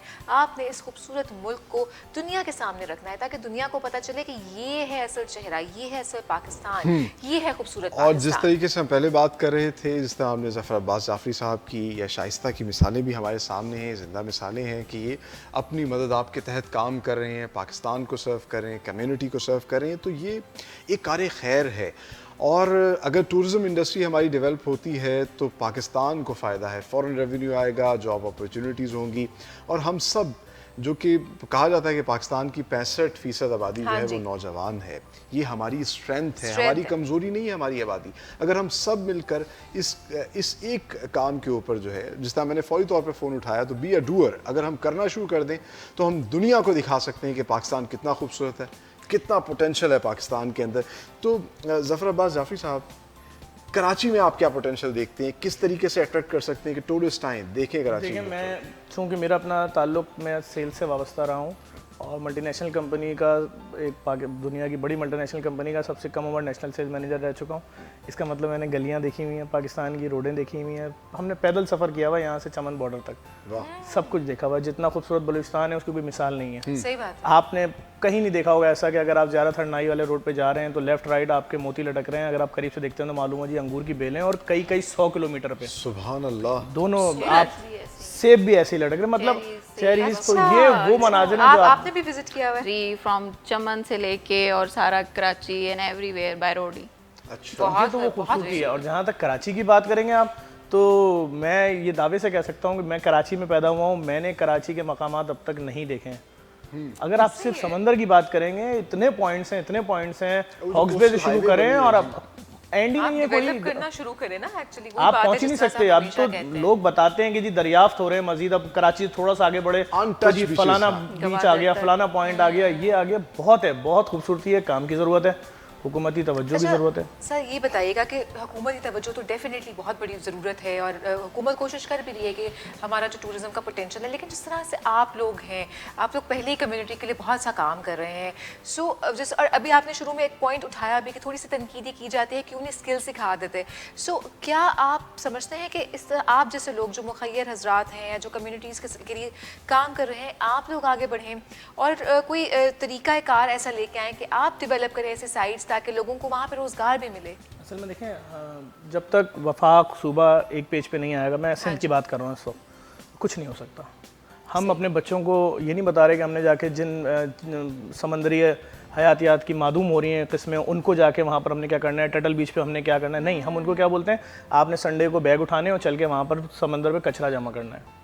अभी तक हम यहीं पर ही अटके हैं, हम इससे आगे ही नहीं बढ़ पा रहे हैं। हम बड़ा कमाल कर देते हैं, हम 100 मीटर के एरिया से कचरा उठा लेते हैं जी। हमने 200 बैग कचरा जमा किया है अपने साहिल समंदर से, उसमें जी इतने कोल्ड ड्रिंक के कैन निकले। हम हमेशा ये बात करते हैं कि पाकिस्तान में हमारे इतने खूबसूरत सियाहती मुकामात हैं, लेकिन हम लोग जो हैं वो जब वहाँ पे जाते हैं उनको गंदा कर देते हैं, लिटर करते हैं, चीज़ें फेंकते हैं, कूड़ेदान बने होंगे, कूड़ा उसमें नहीं डालते। की हम बार-बार बात करते हैं और हमें हम इस चीज़ खुद नहीं कर रहे को, ये हमारा मुल्क है, हमारा असासा है, हमारा घर है, हमें इसकी हिफाजत करनी है। आप बिल्कुल सही कह रहे हैं, लेकिन फिर मेरा सवाल वहीं पे आता है कि क्या हम खुद से कम्युनिटी बेस्ड ऐसा कोई काम कर सकते हैं कि लोगों के लिए? मैं फिर आपसे खोलूंगा, सूबे और वफाक को एक पेज पे आना पड़ेगा। जब आप अपनी सफाई की जिम्मेदारी ले लेगी ना, हुकूमत बोलेगी जी सफाई हमारी जिम्मेदारी है। मैं जिस सिटी में रहता हूँ, शहर में, कराची, वो कचरे का शहर है। आप जब सबसे बड़े अस्पताल के बाहर जाएंगे तो वहाँ एक बहुत बड़ी कचरा कुंडी होगी। क्यों है किसी को नहीं पता। किसी स्कूल के बाहर चले जाएं, कचरा कुंडी है, रोड कचरा कुंडी, प्लानिंग की जरूरत है। मैं अभी लाहौर आया हूँ, मैं एक गली के रोड देख रहा हूँ, मैं है ना, लाहौर बहुत साफ है एक हिसाब से। जो जानना चाह रही, मैं तो कुछ और जानना चाह रहा हूँ। मैं जानना ये चाह रहा हूँ क्योंकि मैंने तो सुनी है बर्न्स रोड की कहानियाँ कि वहाँ की बिरयानी, वहाँ का हलीम, वहाँ की बिरयानी। अभी सिर्फ बिरयानी पे अगर आप खिलाते जाएंगे हैं, ना, ये बताइए आपका पसंदीदा। सर कराची की हर डिश बड़ी ज़बरदस्त डिश है। अगर हम बिरयानी की सिर्फ बात करें तो तकरीबन 100 से ज़्यादा बिरयानी के इकसाम कराची में हैं। वो आप कहीं भी, आप बंस कहीं भी चले, अगर आप महमूदाबाद खड़े होंगे तो वहाँ नसीब बिरयानी है, आप बलोच कॉलोनी चले जाएंगे नाज बिरयानी है, आप समनाबाद आ जाएंगे मज़ेदार बिरयानी है, आप कहीं भी चले जाएँ। इसी तरह आप अगर बफर जोन चले जाएं, मदनी बिरयानी है, ढेर सारी बिरयानी और हर बिरयानी की अलग किस्म है। आएंगे तो बिरयानी लेके आइएगा। मैं ले आऊंगा, 100 डब्बे होंगे। बल्कि अब तो लियाकताबाद में नली बिरयानी आई है, कादरी गौसिया आमने सामने कंपटीशन चल रहा है, वो इतनी बड़ी नली दे रहे हैं तो दूसरा इतनी बड़ी नली दे रहा है। तो कराची में खानों का तो कोई सानी नहीं है। और दूसरी सबसे खास बात कराची की है, कराची का खाना सबसे सस्ता है पूरे पाकिस्तान में। अच्छा, कराची की हलीम, हमारे एक गेस्ट गए कराची, वो बेसिकली कराची से थे, हम सलमान, वो ना एक वो डब्बे लेके आए, पैक हलीम निहारी। अच्छा, ये बात आपने बिल्कुल सही की। मैंने सुना है कि कराची में इंसान 20,000 रुपए का खाना भी खा सकता है और 20 रुपए में भी खा। ऐसा ही है, 100%। देखिए जहाँ डिफरेंस की बात अगर आप करेंगे तो मैंने ये जितनी डिशों की बात हो रही है वो डिशेज हैं middle class, lower middle class अच्छे तरीके से। और जो देखें सबसे बड़ा हलीम है सो पाकिस्तान में मज़ेदार हलीम है, उनसे अच्छा किसी का हलीम नहीं है। आप जाइए जी 150 रुपए की प्लेट खा लीजिए आराम से, कोई भी आदमी खा सकता है। अगर इसी तरह आप मंदी की तरफ जाएंगे तो वो मिडिल क्लास आदमी अफोर्ड ही नहीं कर सकता। भूख लग गई है, इतनी खाने की बातें हो रही है, मुझे तो भूख लग रही थी पहले ही, ये तो इतनी मजे की बातें शुरू हो गई है। शाइस्ता, आपने जिस तरह जिक्र किया कि आपने भी गवादर, कराची सारा घूमा फिरा हुआ है, अपना कोई एक्सपीरियंस शेयर करें, कैसा लगा आपको ये तमाम तरह इलाके और कितना आप पोटेंशियल देखती हैं अपने हमारे मुल्क में इस चीज़ का? देखिए टैलेंट भी बहुत ज़्यादा है, कल्चर हमारा बहुत रिच है, चाहे आप बलूचिस्तान चले जाएं, चाहे सिंध चले जाएं, चाहे पेशावर चले जाएं या चाहे पंजाब में चले जाएं, हर सिटी की अपनी एक वैरायटी है और इतना अच्छा रिच कल्चर है। हम लोग कोई 2 दफ़ा तो कराची में रहे हैं, सीव्यू पे ही रहे हैं, जिस तरह उन्होंने बात की कि इतना कचरा वगैरह है, तो ये अवेयरनेस क्यों नहीं देते कि कचरा फैलाना भी नहीं है। ऐसे ही तो है, और हम उस हमारा कचरे तो को ठिकाने लगाने के लिए भी तो Exactly. आवाम को अवेयरनेस चाहिए ना कि उसको हाँ जी, फेंकना हाँ किधर जी। है। तो हुकूमत तो उठा लेगी, फेंकने वाले भी तो थोड़ा सा अपने सेंसेस ख्याल करें, ये ख्याल बहुत करें कि important हमने बात क्या है। करना हम है। अपने प्रोग्राम में बार-बार इस चीज़ पे जोर हम लोग देते हैं, even कि जो- रिस्पॉन्सिबिलिटी नहीं लेते हैं, जी। हम लोग नॉन Yes. रिस्पॉन्सिबल नेशन है एक्चुअली। हम दूसरे पे डाल देते हैं, ये कर ले, वो कर ले, वो क्यों कर ले, आप खुद क्यों नहीं करते हैं? ऐसे अच्छा, ही, ऐसे ही। आप क्यों कराची रही, एक तो आपने सीव्यू, क्योंकि मैं भी कराची में बचपन मेरा है, तो मुझे बड़ी एक अच्छी यादें हैं कराची से, जी। कराची का क्लिफ्टन सीव्यू। आपको कराची की क्या-क्या चीज़ें अच्छी मतलब यादें हैं? और कराची आप जैसा समझ- तो कोई शहर ही नहीं है और मुझे लगता है कि like it's a cosmopolitan city. Yes, yes. Her country से वहाँ पे लोग हैं और जाते ही एक लेवल एक डिफरेंट हो जाता है हमारा, अगर कचरा ना देखा जाए तो। अच्छा, और बड़े कल्चर्ड लोग हैं, बहुत पढ़े लिखे तमीज़दार, जी। और वो जो एक हम डाइवर्सिटी ऑफ कल्चर की बात करते हैं ना सलमान, सही। वो आपको वहाँ बहुत नजर आती है, सही और मानों में एक मिनी दूसरे को पाकिस्तान। लेकर 4 बातें मैं आपसे करूंगा ना, मैं आपको बता सकता हूँ कि ये नाज़माबाद के हैं, ये गुलशन अच्छा इकबाल जी। के हैं, ये याताबाद के हैं, ये न्यू कराची के हैं, नॉर्थ कराची के हैं। वाह, देखिए, वाह। कराची बहुत बड़ा है। मैं हाँ। फिर कह रहा हूँ आपसे, कराची में लोग अब 4 बातें करके बताते थे, अच्छा आप नाज़माबाद के रहायशी लग रहे हैं, अच्छा, अच्छा आप तारिक रोड के हैं, आप PCHS के हैं, आप गुलशन के हैं, आप बिहार कॉलोनी के हैं, आप आगरा ताज के हैं, आप औरंगी टाउन के, इतना बड़ा है कराची। बेहतरीन। और एक- सबसे अच्छी बात ये है कि लोग जो हैं वो एक दूसरे के साथ मुख्तलिफ कल्चर से आए हुए मुहाजिर भी हैं वहाँ मतलब पे। हम पाकिस्तान की बात करते हैं कि पाकिस्तान में हर चंद हाँ। 100 किलोमीटर बाद तहजीब, कराची में हर चंद चंद किलोमीटर बाद ही किलोमीटर के यहाँ बाद का नए कल्चर नए चालू लोग है। हैं। चूंकि महंगाई ने अब सबको एक कर दिया है, तो पहले तो शायद लोगों में कोई, अब तो सब एक हो गए हैं, क्योंकि सबका जो एक रिश्ता है ना, टेंशन वो महंगाई, सब उसके तले एक हो गए हैं। आप खुद सोचें, एक परचम के साए तले। 30-40 हज़ार कमाने वाला आदमी 12,000 रुपए का बाइक में पेट्रोल डलवा रहा है महीने में, बेड़ा गर्क हो गया लोगों का। और ये वो चीज़ है जिसने लोगों के, देखें इस वाहिद चीज़ है जिसके सब एक हो चुके हैं, सबकी अजियत, सबकी परेशानी। 6 तारीख के बाद हर आदमी के माथे पे टेंशन है। आप सोचें ना, 30,000 रुपए महीना कोई गुजार सकता है? नहीं, 40,000? आप बिल्कुल ठीक कह क्या रहे हैं। हाल मेरा किया ख्याल है कि वाकई में इस गवर्नमेंट का जो एक ही थोड़ा सा प्रॉब्लम है, जो इस पे बहुत ज्यादा तनकीद भी हो रही है, वो महंगाई ही है। अगर महंगाई को कंट्रोल कर लोग लिया जिंदा, जाए तो बाकी लोग चीजें कैसे बहुत जिंदा बेहतर रहेंगे? अभी हैं। आखिर में आप क्या सजेस्ट करेंगे? जैसा मैंने कहा कि मैं जैसा हम सिर्फ समझते सिंगल हैं सी कि बात जो suggest टूरिज्म करूंगा, के जरिए आपके पाकिस्तान- पास बहुत सारे वजीर हैं, बहुत सारे मिनिस्टर्स हैं, कुछ ऐसे लोगों को भी वजीर बनने का मौका दें जो आवाम से हो, हाँ, जिनको पता हो, जिन्होंने अपनी जिंदगी गुजारी हो 30,000 रुपए में, जिन्होंने बाइक के ऊपर बीवी और 2 बच्चों के साथ सफर किया हो। सही ठीक है ना, 80% आबादी हमारी क्या है, हम उनसे ये बात करें कि आप रात में मंदी खा के आए फैमिली के साथ? नहीं भाई, वो उनके बाप दादाओं ने बूफे नहीं खाया कहीं जिंदगी में, उन्होंने नहीं खाया, उनकी आने वाली नस्लें भी मुश्किलें खा सकें। आप उनसे क्या बातें कर रहे हैं? जिसकी तनख्वाह 40,000 रुपए वो फाके कर रहा है। लोगों ने अपने बच्चों का स्कूल चेंज करा दिया है कि हम नहीं भर सकते 5,000 रुपए फीस, तुम 300 वाले में ही जाओ भाई, भले कुछ ना बनो। तो इन चीज़ों की तरफ जब तक उस लेवल के लोग नहीं बैठेंगे, आप पहले आए तो दाल रोटी के रेट पे तो आए, फिर आपको पता चलेगा लोगों के हालात क्या हैं। लोग बहुत बुरे हालात में बिल्कुल, हैं। बहुत बेहतरीन बात की और बहुत सही बात की कि हमें लीडरशिप जो है ना वो आवाम के अंदर से उठानी होगी। हमें लीडर वो बनाना होगा जो आवाम के अंदर से हो। हमें पिक एंड चूज नहीं करना, हमें वो लोग उठाने हैं जो कि हमारे हों, हमारी बात कर सकें, हमें रिप्रेजेंट कर सकें। थैंक यू और- सो मच, बहुत बेहतरीन बात हाँ, की आपने। और- शाइस्ता, आप कोई बात, जो कोई मैसेज जो देना चाहें हमारे लोगों को जो आपको देख रहे हैं?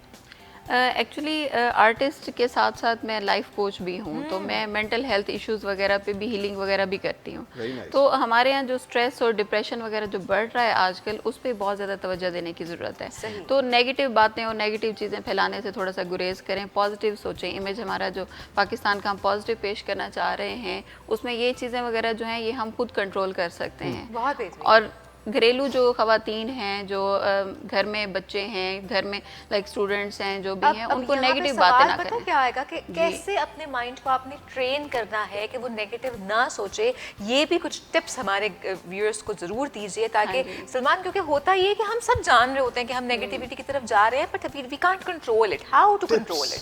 देखिए, पॉजिटिविटी के अलावा कोई चारा नहीं है। जितना भी नेगेटिव सोच लें, उसके बाद आप या तो हल कोई हॉस्पिटल नहीं। में होंगे या उसके बाद आप जेल में होंगे। टेंशन सिंपल सी तमाम बात है। बीमारियों की असल में जड़ है। आप सही कह हाँ रही हैं। जी। अब मुझे तो अभी पहले डॉक्टर के पास जाएंगे, कल- बोलेंगे भी टेंशन क्या है आपको? कल हमारी डेंटिस्ट आई थी प्रोग्राम में जी। और वो ये कह रही थी कि मुंह में जो छाले बनते हैं वो भी टेंशन की वजह से बिल्कुल बनते ऐसे ही हैं। है, ऐसे ही तो है। आपकी टेंशन gases इतनी और खतरनाक जितने भी चीज है। प्रॉब्लम्स हैं। और जिस तरह आपने कहा कि पॉजिटिव सोचें, मतलब अपना जो हाफ क्लास है उसी को फुल अगर जाने, शुक्रगुजारी करें। कुरान में भी अल्लाह बार बार ये कहता है, तो इंशाल्लाह चीज़ें ठीक होंगी। हर माशरे में अच्छी बुरी चीज़ें होती हैं। गुमान अच्छा रखें, गुमान जिस पे अच्छा भी है अपना गुमान पेवस्ता अच्छा रह रखें, शजर से उम्मीदें बाहर रख। गवर्नमेंट से भी, हर किसी से गुमान अच्छा रखें। और इंशाल्लाह जब हम गुमान अच्छा रखते हैं तो चीजें बेहतर होती बेहतर हो हैं। जाती हैं। और बहुत हम शुक्रिया जी, शाइस्ता पूरा आसफ़ी। ऑरा डेवलप कर लेते हैं। थैंक यू सो बहुत मच। शुक्रिया आप आई हैं, Welcome, बहुत शुक्रिया Syed Thank you Zafar so Abbas much. जाफ़ी साहब, आप बहुत अच्छा काम कर रहे हैं। और हमारी भी कोशिश यही है आपके साथ कि पाकिस्तान जो है, पाकिस्तान के लोगों की के लिए बेहतरी हो, उनके लिए मामलात जो हैं वो बेहतर से बेहतर हों। और उसके लिए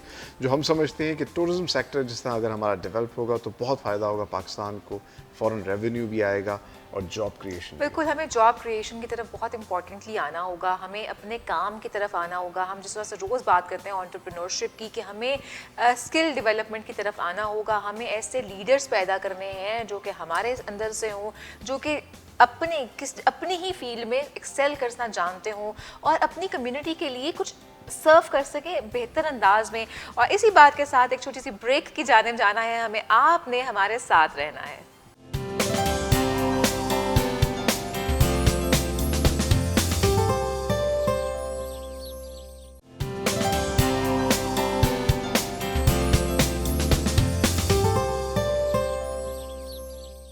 welcome back after the break. और हंसती मुस्कुराती खूबसूरत सी सुबह के साथ एक दफ़ा फिर मैं और सलमान आपको खुश करने, आपसे अच्छी अच्छी बातें करने, आपको हंसाने के लिए दोबारा आ चुके हैं। जी हाँ, और जिस तरह की हमने आपकी मुलाकात करवाई थी आज के ख़ास मेहमानों से, और बड़ी इंफॉर्मेटिव उनसे गपशप रही, बहुत कुछ सीखने को मिला, बहुत कुछ जानने को मिला कराची के बारे में ख़ास तौर पर। अब हम आपसे शेयर करते हैं एक बहुत ही इंस्पायरिंग स्टोरी, और सेगमेंट है हमारा थम्स अप।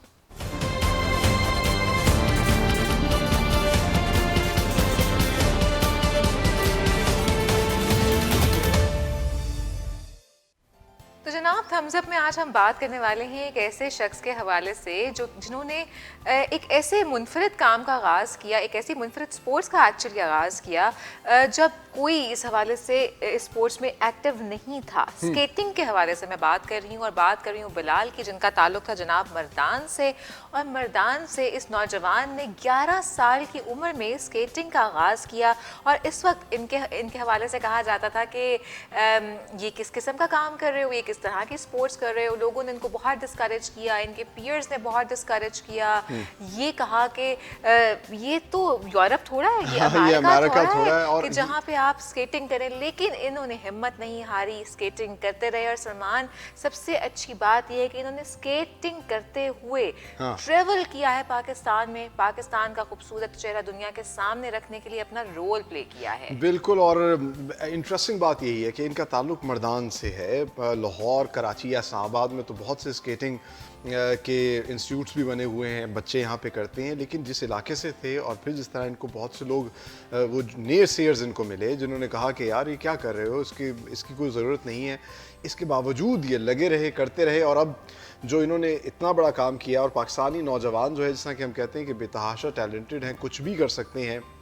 उकाड़ा के एक नौजवान से हमने अपने व्यूअर्स को मिलवाया था जो कि पैदल उकाड़ा से खुंजराब पास तक गए। तो ये भी जो है बाकायदा तौर पर खुंजराब पास तक स्केटिंग के ज़रिए गए। और जो इन्होंने अपनी ट्रैवल स्टोरीज शेयर की हैं, ये कहते हैं कि मुझे ऐसा लगता था कि इस तरह मैं हवा में उड़ा हूँ, क्योंकि आपको पता है कि इतने खूबसूरत लैंडस्केप्स हैं, इतनी खूबसूरत, जब आप उतराई की तरफ आ रहे होते हैं तो ये बहुत एंजॉय करते हैं। और आप हमारे व्यूअर्स इनकी तस्वीर भी देख सकते हैं कि कितने खूबसूरत मनाजिर हैं।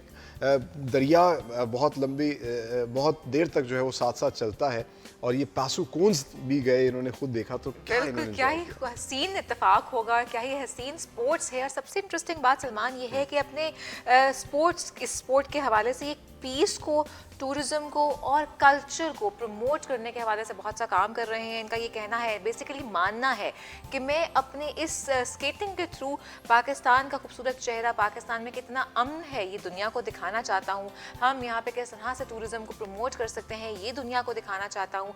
किस तरह से हम मुख्तलिफ स्पोर्ट्स में आगे बढ़ सकते हैं, स्पोर्ट्स के मैदानों में, ये दुनिया को दिखाना चाहता हूँ। और हेड कोच है इस वक्त पाकिस्तान के स्केटिंग क्लब के इस्लामाबाद बाद में जो स्केटिंग क्लब बनाया गया है उनके हेड कोच भी हैं। सो वही बात है जो सलमान, जिस तरह से हम हमेशा बात करते हैं कि अगर आपकी विल स्ट्रांग हो, अगर आप ये समझते हैं कि मैं अपनी दुनिया में, ज़िंदगी में कुछ बेहतरीन कर सकता हूँ, तो फिर स्काई हैज़ द लिमिट आप करके दिखाते हैं और आप कर जाते हैं और बड़े नेसेयर्स मिलेंगे, लोग कहेंगे नहीं हो सकता, लेकिन करके दिखाया है। और इसीलिए बिलाल आज हम आपको कहने जा रहे हैं Thumbs up। इसी तरीके से अच्छा परफॉर्म करते रहिए और बिलाशुबा आपकी सोच बहुत अच्छी है। जो हम चाहते हैं, जो हम भी बार बार अपने प्रोग्राम में कहते हैं कि पाकिस्तान में बेतहाशा खूबसूरती है, उसको उजागर करने की ज़रूरत है।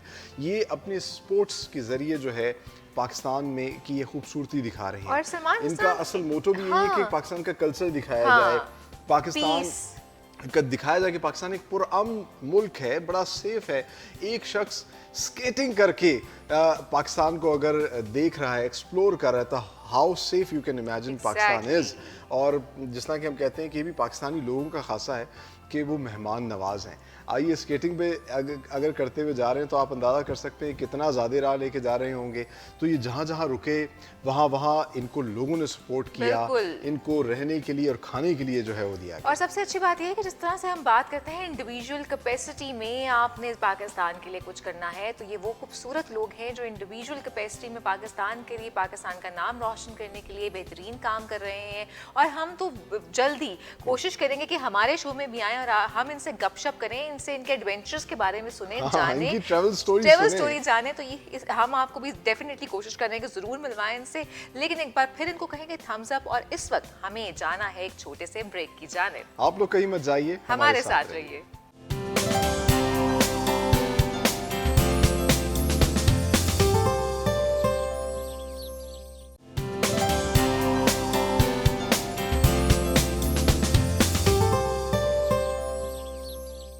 Welcome back after the break. हंसती मुस्कुराती खूबसूरत से सुबह के साथ एक दफ़ा फिर मैं और सलमान आपके सामने हैं और बहुत सी अच्छी बातें हो रही हैं।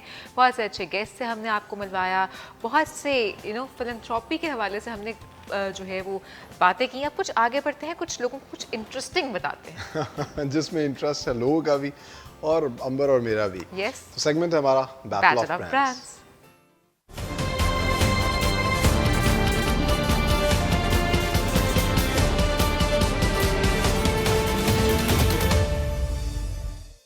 जी हाँ, ये सेगमेंट इंटरेस्टिंग इसलिए है क्योंकि इसमें हम आपको बताते हैं कि आपके और हमारे पसंदीदा ब्रांड्स क्या सेल ऑफर कर रहे हैं। yes. तो आज का पहला ब्रांड जिसके हवाले से हम आपको बताने जा रहे हैं वो है लोगो। और लोगो पे अप टू 50% ऑफ जो है वो सेल चल रही है। It's a mid summer sale और इन स्टोर्स आप जाके स्टोर से भी ले सकते हैं और ऑनलाइन भी जो है इनके खूबसूरत शूज़ परचेज कर सकते हैं। बिल्कुल, और बहुत ही अच्छा लेदर होता है, बहुत ही कंफर्टेबल शूज़ होते हैं और थोड़े से एक्सपेंसिव थे, लेकिन जब सेल मिल जाए वो भी अप टू 50% ऑफ, तो फिर आपको क्या चाहिए, बस फिर इंतज़ार ना करें, भाग जाएं, जाके जल्दी से अपनी पसंद का जूता ट्राई करें और उसे ख़रीद लें। आगे बढ़ते हैं और मुझे लगता है वैसे आज का सेगमेंट जो है ना वो मर्दों के लिए बहुत बेहतरीन होने वाला है, क्योंकि अभी हमने लोगों के हवाले से बताया आपको, अब हम आपको बता रहे हैं यूनिवर्थ के हवाले से, जहां पर चल रही है up to 50% off sale on entire stock. यानी कि कपड़े भी ले सकते हैं आप, शलवार कमीज भी ले सकते हैं, वेस्ट कोट भी ले सकते हैं और साथ ही साथ एसेसरीज भी ले सकते हैं। मर्दों के हवाले से अगर बात की जाए तो आप you would buy anything under one roof, जिस तरह के एसेसरीज भी हैं और इसके अलावा टाई है, शर्ट एंड टाई तो इनका एक नाम भी है, लेकिन कैजुअल वेयर भी है, इनके पास फॉर्मल वेयर भी हैं। तो जिस तरह उन्होंने कहा कि वाकई ये तो आज तो मर्दों का दिन है, आज तो आप सारे निकल जाएं, बेगमात को घर छोड़ दें। हाँ, और मर्द खुद भी जा सकते, नहीं तो आप भी तो नहीं, हम जाएंगे तो फिर अपने लिए ले आएंगे ना, फिर हम बाकी जगहों पे घुस जाएंगे, इसलिए हमारे पे ना रहें, अपने लिए अपना काम खुद करें। हाँ, अपना काम हमें खुद करना चाहिए, बिलाशुबा शॉपिंग भी खुद करनी चाहिए और साथ ही साथ हम हर प्रोग्राम में आप कहते हैं अपनी सेहत का भी ख्याल हमें खुद रखना चाहिए। टिप्स हम आपको देंगे किस तरीके से सेहत का ख्याल रखा जा सकता है और उसके लिए लिए चलते हैं आपको अपने अगले सेगमेंट हेल्थ एंड फिटनेस की तरफ।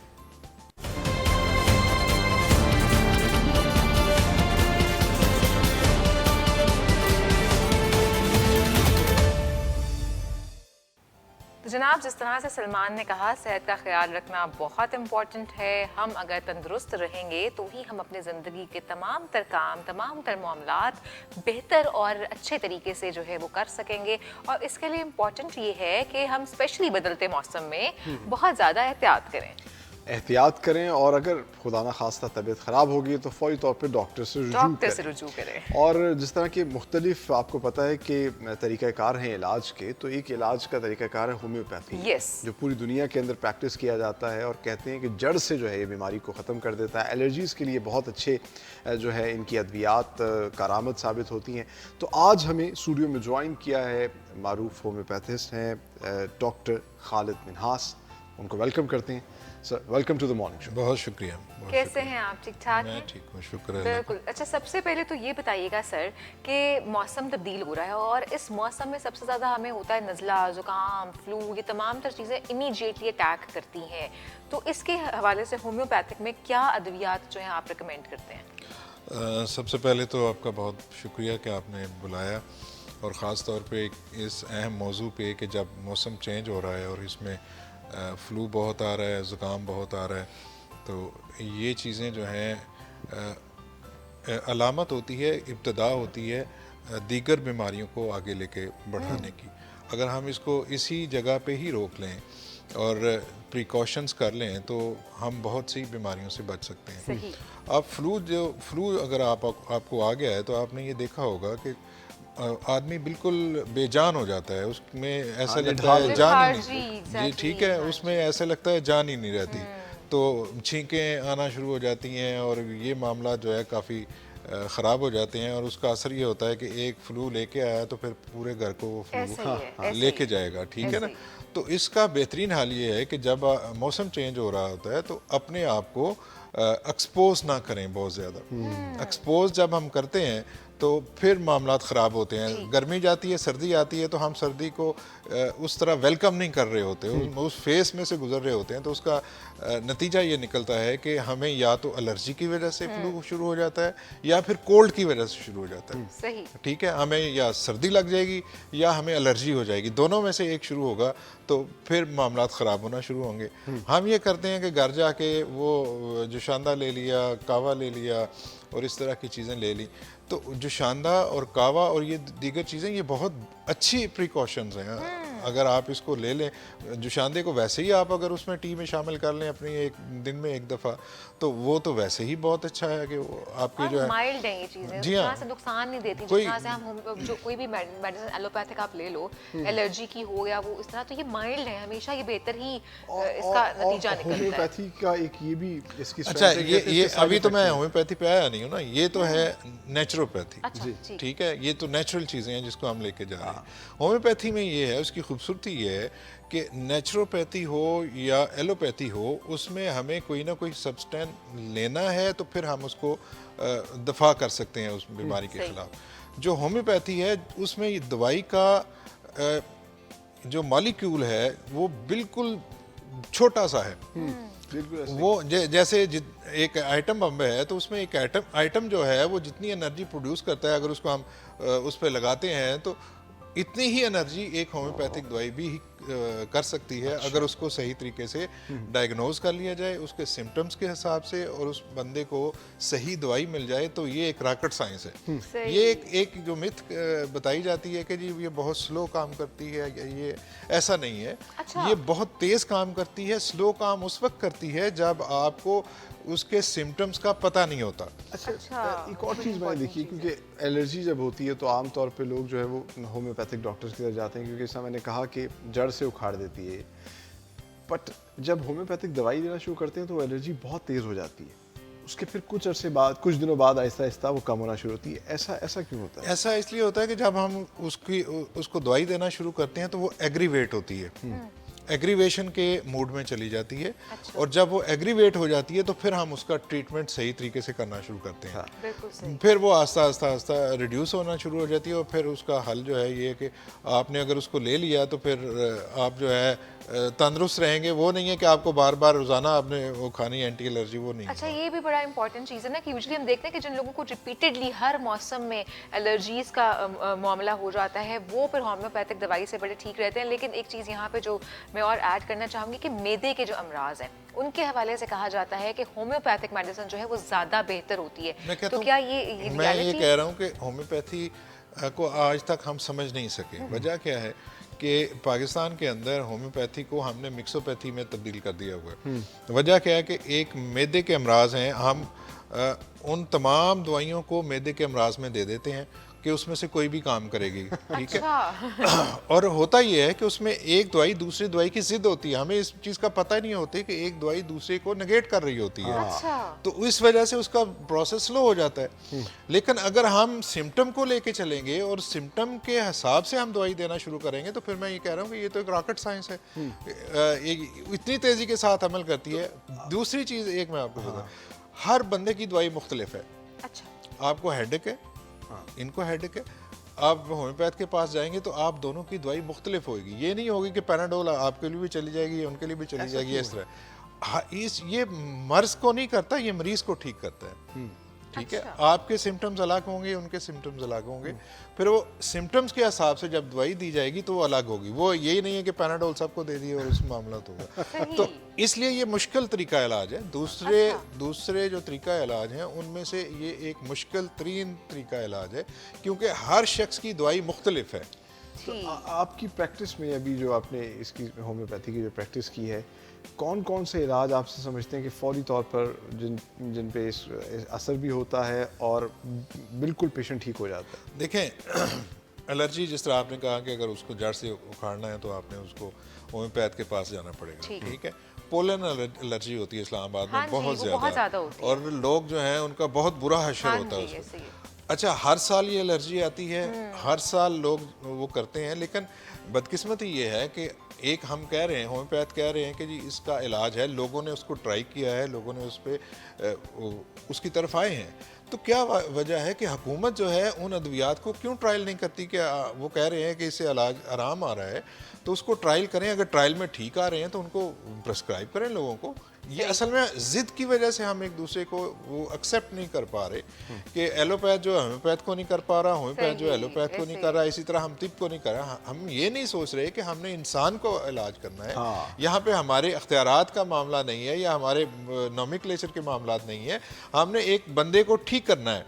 आप तो उस पर बिल्कुल आपने तो हाथ खड़े कर दिए पोलन एलर्जी की वजह से कि हमारे पास कोई इलाज नहीं है, हम सिर्फ जो है वो एंटी एलर्जी देंगे, वो काम करती है और नहीं काम करती। तो क्यों लोग होम्योपैथी की तरफ जाते हैं? इसीलिए अभी डेंगू है, हर साल आता है डेंगू। हाँ डेंगू पे तो कहते हैं हमारे पास इलाज ही कोई नहीं है, ऐसे ही है। ऐसे कह रहे हैं। हाँ, होम्योपैथी में ये 200 साल पहले से इलाज हमारी किताबों में मौजूद है और इसको डेंगू फीवर के नाम से आज भी दवाइयाँ हैं, और वही दवाई यूज़ हो रही है जो 200 साल पहले यूज़ हो रही थी, वही दवाई आज भी यूज़ हो रही है।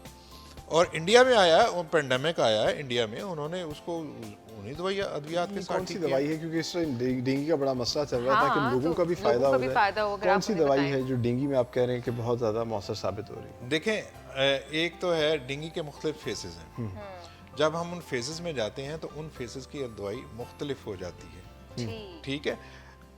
जो पहला फेज है उसमें है यूपेटोरियम पर्फ, ठीक है। ये इसको कहते हैं, ये बुखार, इसका नाम है हड्डी तोड़ बुखार। अच्छा, ठीक है। अब ये बुखार जब आता है तो आपका जिस्म इस तरह होता है कि आपको बिल्कुल जैसे हड्डियां तोड़नी है ना इसने, इसी तरह बिल्कुल ऐसे ही बुखार की कैफियत होती है। बहुत सख्त बुखार है, और इसी सख्ती की वजह से उसके तमाम जो मैकेनिज्म है उसका, बॉडी की फिजियोलॉजी उसकी चेंज होना शुरू हो जाता है, उसका ब्लड चेंज होना शुरू हो जाता है, उसके वाइट ब्लड सेल जो है वो नीचे आना शुरू हो जाते हैं। तो यूपेटोरियम पर्फ जब हम उनको देना शुरू करते हैं तो उससे ना सिर्फ प्रिवेंटिव हो सकती है बल्कि उसका क्योर भी है। अच्छा, आप अगर उसको प्रिकॉशन के तौर पे लेंगे, उसको 30 की डोज में लेंगे तो वो आपको प्रिकॉशंस करेगी या आपको बचाएगी, और अगर आप पे हमला हो गया है डेंगू का तो वो उसके जो सिम्टम्स हैं उसको कम कर देगी, रिड्यूस कर देगी, बिल्कुल ठीक है। वही यूपेटोरियम पर्फ आप अगर 200 में लेते हैं तो वो आपको क्योर, आपका रेट जो है वो बहुत तेज़ी के साथ बढ़ाना शुरू कर देगी। फिर उसके बाद अगला फेज़ आ जाता है कि इसमें उल्टियाँ शुरू हो जाती हैं, बहुत ज़्यादा उल्टी शुरू हो जाती है, और आपके ब्लड जो है वाइट ब्लड सेल निकलना शुरू हो जाए।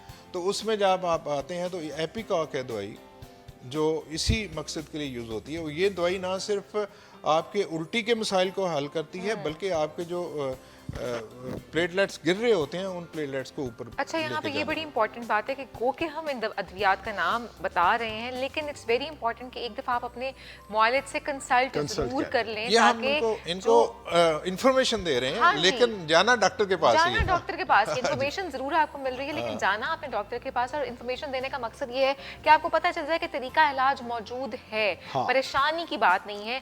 जाएं डॉक्टर के पास और उनसे लिखवा के उनसे नहीं, लेके। मैंने तो ये कहा है कि हर बंदे की दवाई मुख्तलिफ है इसमें। हाँ जी, ठीक है ना? एग्जैक्टली। तो इसमें खुद प्रैक्टिस नहीं शुरू कर हाँ। दें, लेकिन आपको हम हौसले की बात ये बता रहे हैं कि इसकी दवाई मौजूद है और आप एक अच्छे में होम्योपैथ डॉक्टर के पास जाएं तो आप उन अद्वियात को ले सकते हैं। बिल्कुल ठीक। तो जिस तरह के डेंगू के अंदर ड्रिप्स लगाई जा रही हैं, तो अगर सिर्फ होम्योपैथी को ही कंटिन्यू करके इसका इलाज हो सकता है, या आप समटाइम्स पैरेलल दोनों चीज़ों को साथ लेकर चला जाता है? एक चीज़ मुझे समझ नहीं आती, मैं बाज़ दफ़ा बहुत हंसता हूँ इस बात पे कि हुकूमत कहती है कि जी डेंगू का इलाज सिर्फ ये है कि आपने पैनाडोल खानी है। हाँ, ठीक है, जब आपने पैनाडोल खानी है तो फिर ड्रिप क्यों लगाई जा रही है?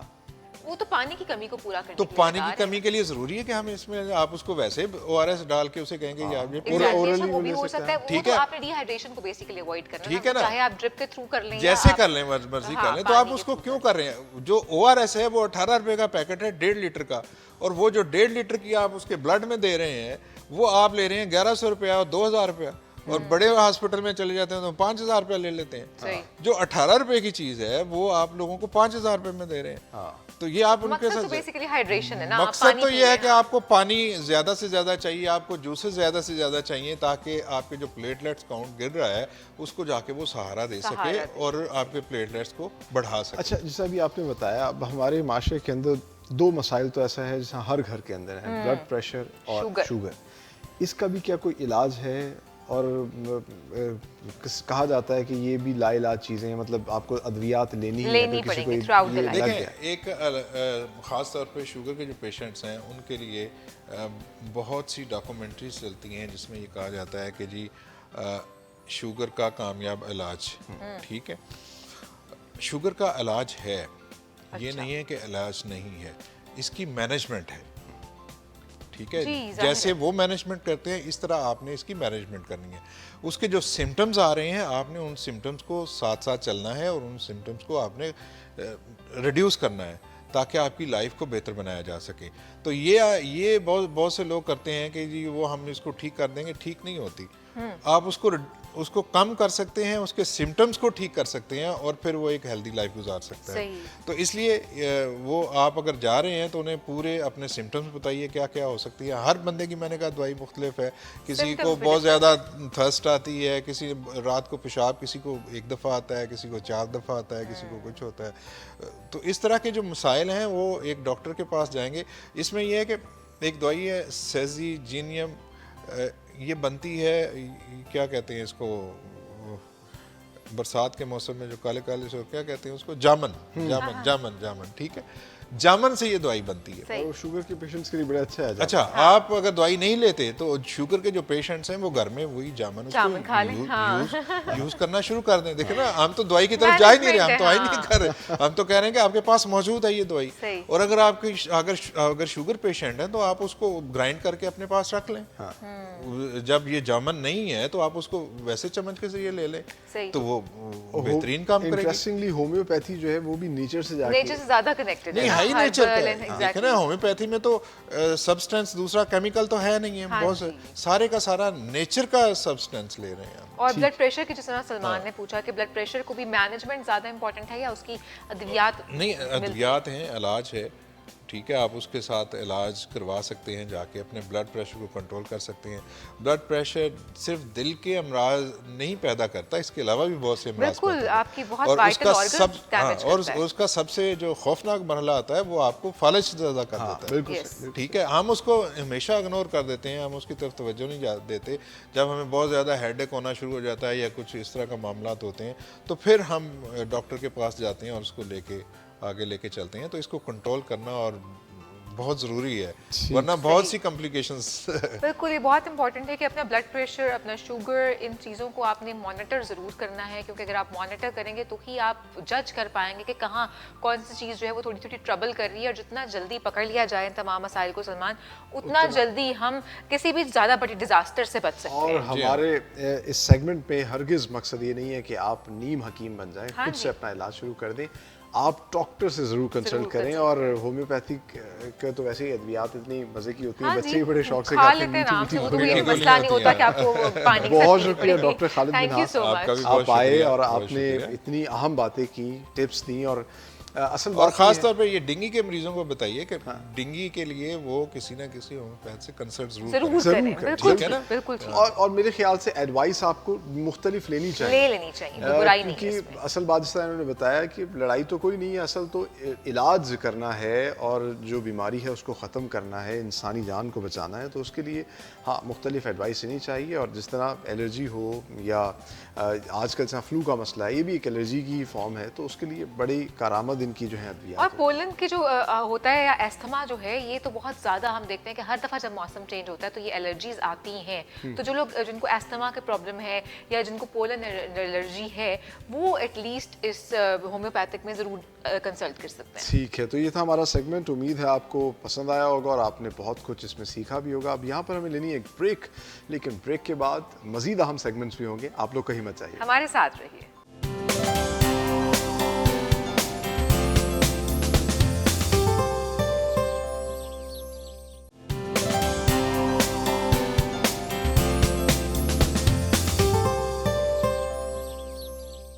Welcome back after the break. और सलमान, बहुत से इंस्पायरिंग लोगों से हमने आज आपको मिलवाया, और जिस तरह से हम हमेशा बात करते हैं कि हर शख्स पाकिस्तान में कुछ ना कुछ बेहतर करने की कोशिश ज़रूर कर रहा है। पाकिस्तान का हर शख्स कहीं ना कहीं कोई ना कोई टैलेंट छुपाए हुए है। कोई कम्युनिटी को सर्व कर रहा है, कोई गाता बहुत अच्छा है, कोई मुसव्वरी बहुत अच्छी करता है, कोई बातें बहुत अच्छी करता है। सो हमारे लोग बहुत टैलेंटेड हैं, और इसी के लिए, उन्हीं को दिखाने के लिए हमारा सेगमेंट है गॉट टैलेंट।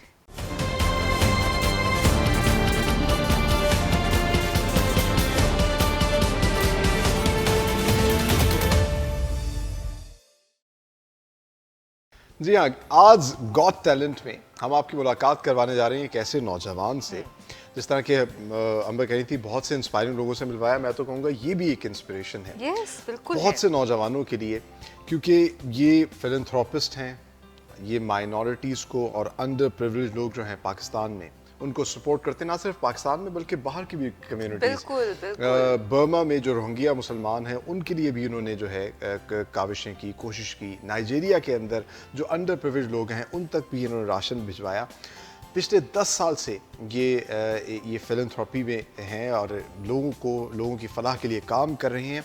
पेशे के लिहाज से एक बैंकर हैं, ट्रैवलिंग का शौक़ रखते हैं, लेकिन इनकी इन खिदमात की वजह से जो ये लोगों के लिए करते हैं, इनको फ़िलीपींस के प्रेसिडेंट ने गूसी पीस प्राइज़ भी दिया, जो कि एशिया का जो है आप कह लीजिए Yes. नोबेल प्राइज़ भी इसको कहा जाता है। इसके अलावा केंटकी कार्नल कमीशन की जानिब से भी इनको अवार्ड दिया गया, और यूके से भी ये ग्रीन अवार्ड ले चुके हैं। इस वक्त हमारे साथ स्टूडियो के अंदर मौजूद हैं Farhan Vilayat Bhatt. Farhan, welcome to the morning show. Farhan, आप जैसे लोगों को जब हम मिलते हैं, आप लोगों को इंट्रोड्यूस करवाते हैं, ट्रस्ट में हमें बहुत अच्छा लगता है। हमें लगता है कि पाकिस्तान के ये वो खूबसूरत लोग हैं, ये वो असल चेहरा है जो कम्युनिटी के लिए सर्व कर रहे हैं। तो इतना सारा काम आप कर रहे हैं, आपने न सिर्फ पाकिस्तान में बल्कि पाकिस्तान से बाहर भी लोगों को सर्व किया।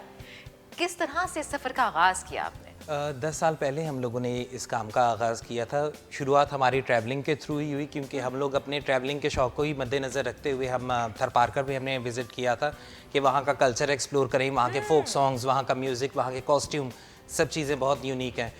लेकिन जब वहाँ पर हम गए तो पता चला कि वहाँ के बहुत बेशुमार कुछ ऐसे मसाइल भी हैं जिनको हल करना बहुत ज़रूरी है। तो क्योंकि वो हमारे पाकिस्तान को क्योंकि एक दिल में एक चीज़ होती है कि वो हमारे पाकिस्तान को एक ऐसी खूबसूरती दे रहे हैं, एक ऐसा खूबसूरत कल्चर, एक ऐसी खूबसूरत दुनिया जो बाकी सारे पाकिस्तान से अलग ही लगती है। तो एक दिल में एक ये शौक़ पैदा हुआ कि जो इनके मसाइल हैं उनको सबसे पहले प्रायोरिटी पे हल किया जाए। तो सबसे पहले उनका पानी का मसला था, उसको हल करने के लिए हमने वहाँ पर हैंड पंप्स वगैरह इंस्टॉल करना शुरू किए, कुएं लगाना शुरू किए और अल्हम्दुलिल्लाह इन 10 सालों में हम 450 से ज़्यादा प्रोजेक्ट्स कंप्लीट कर चुके हैं। वाओ, अल्लाह। बेहतरीन, और हम जो बार बार रिस्पॉन्सिबल टूरिज्म की बात हाँ करते हैं, जी, क्योंकि हाँ जी। बेसिकली पेशे के लिहाज से तो ये बैंकर हैं, लेकिन जब इन्होंने ट्रेवल करना शुरू किया और जहाँ इनको लोगों के मसाइल नजर आए तो इन्होंने वो हल करना शुरू हल कर किए, बजाय से कि जाके आप मसाइल बढ़ाएं, लोगों के लिए मसाइल हल किए।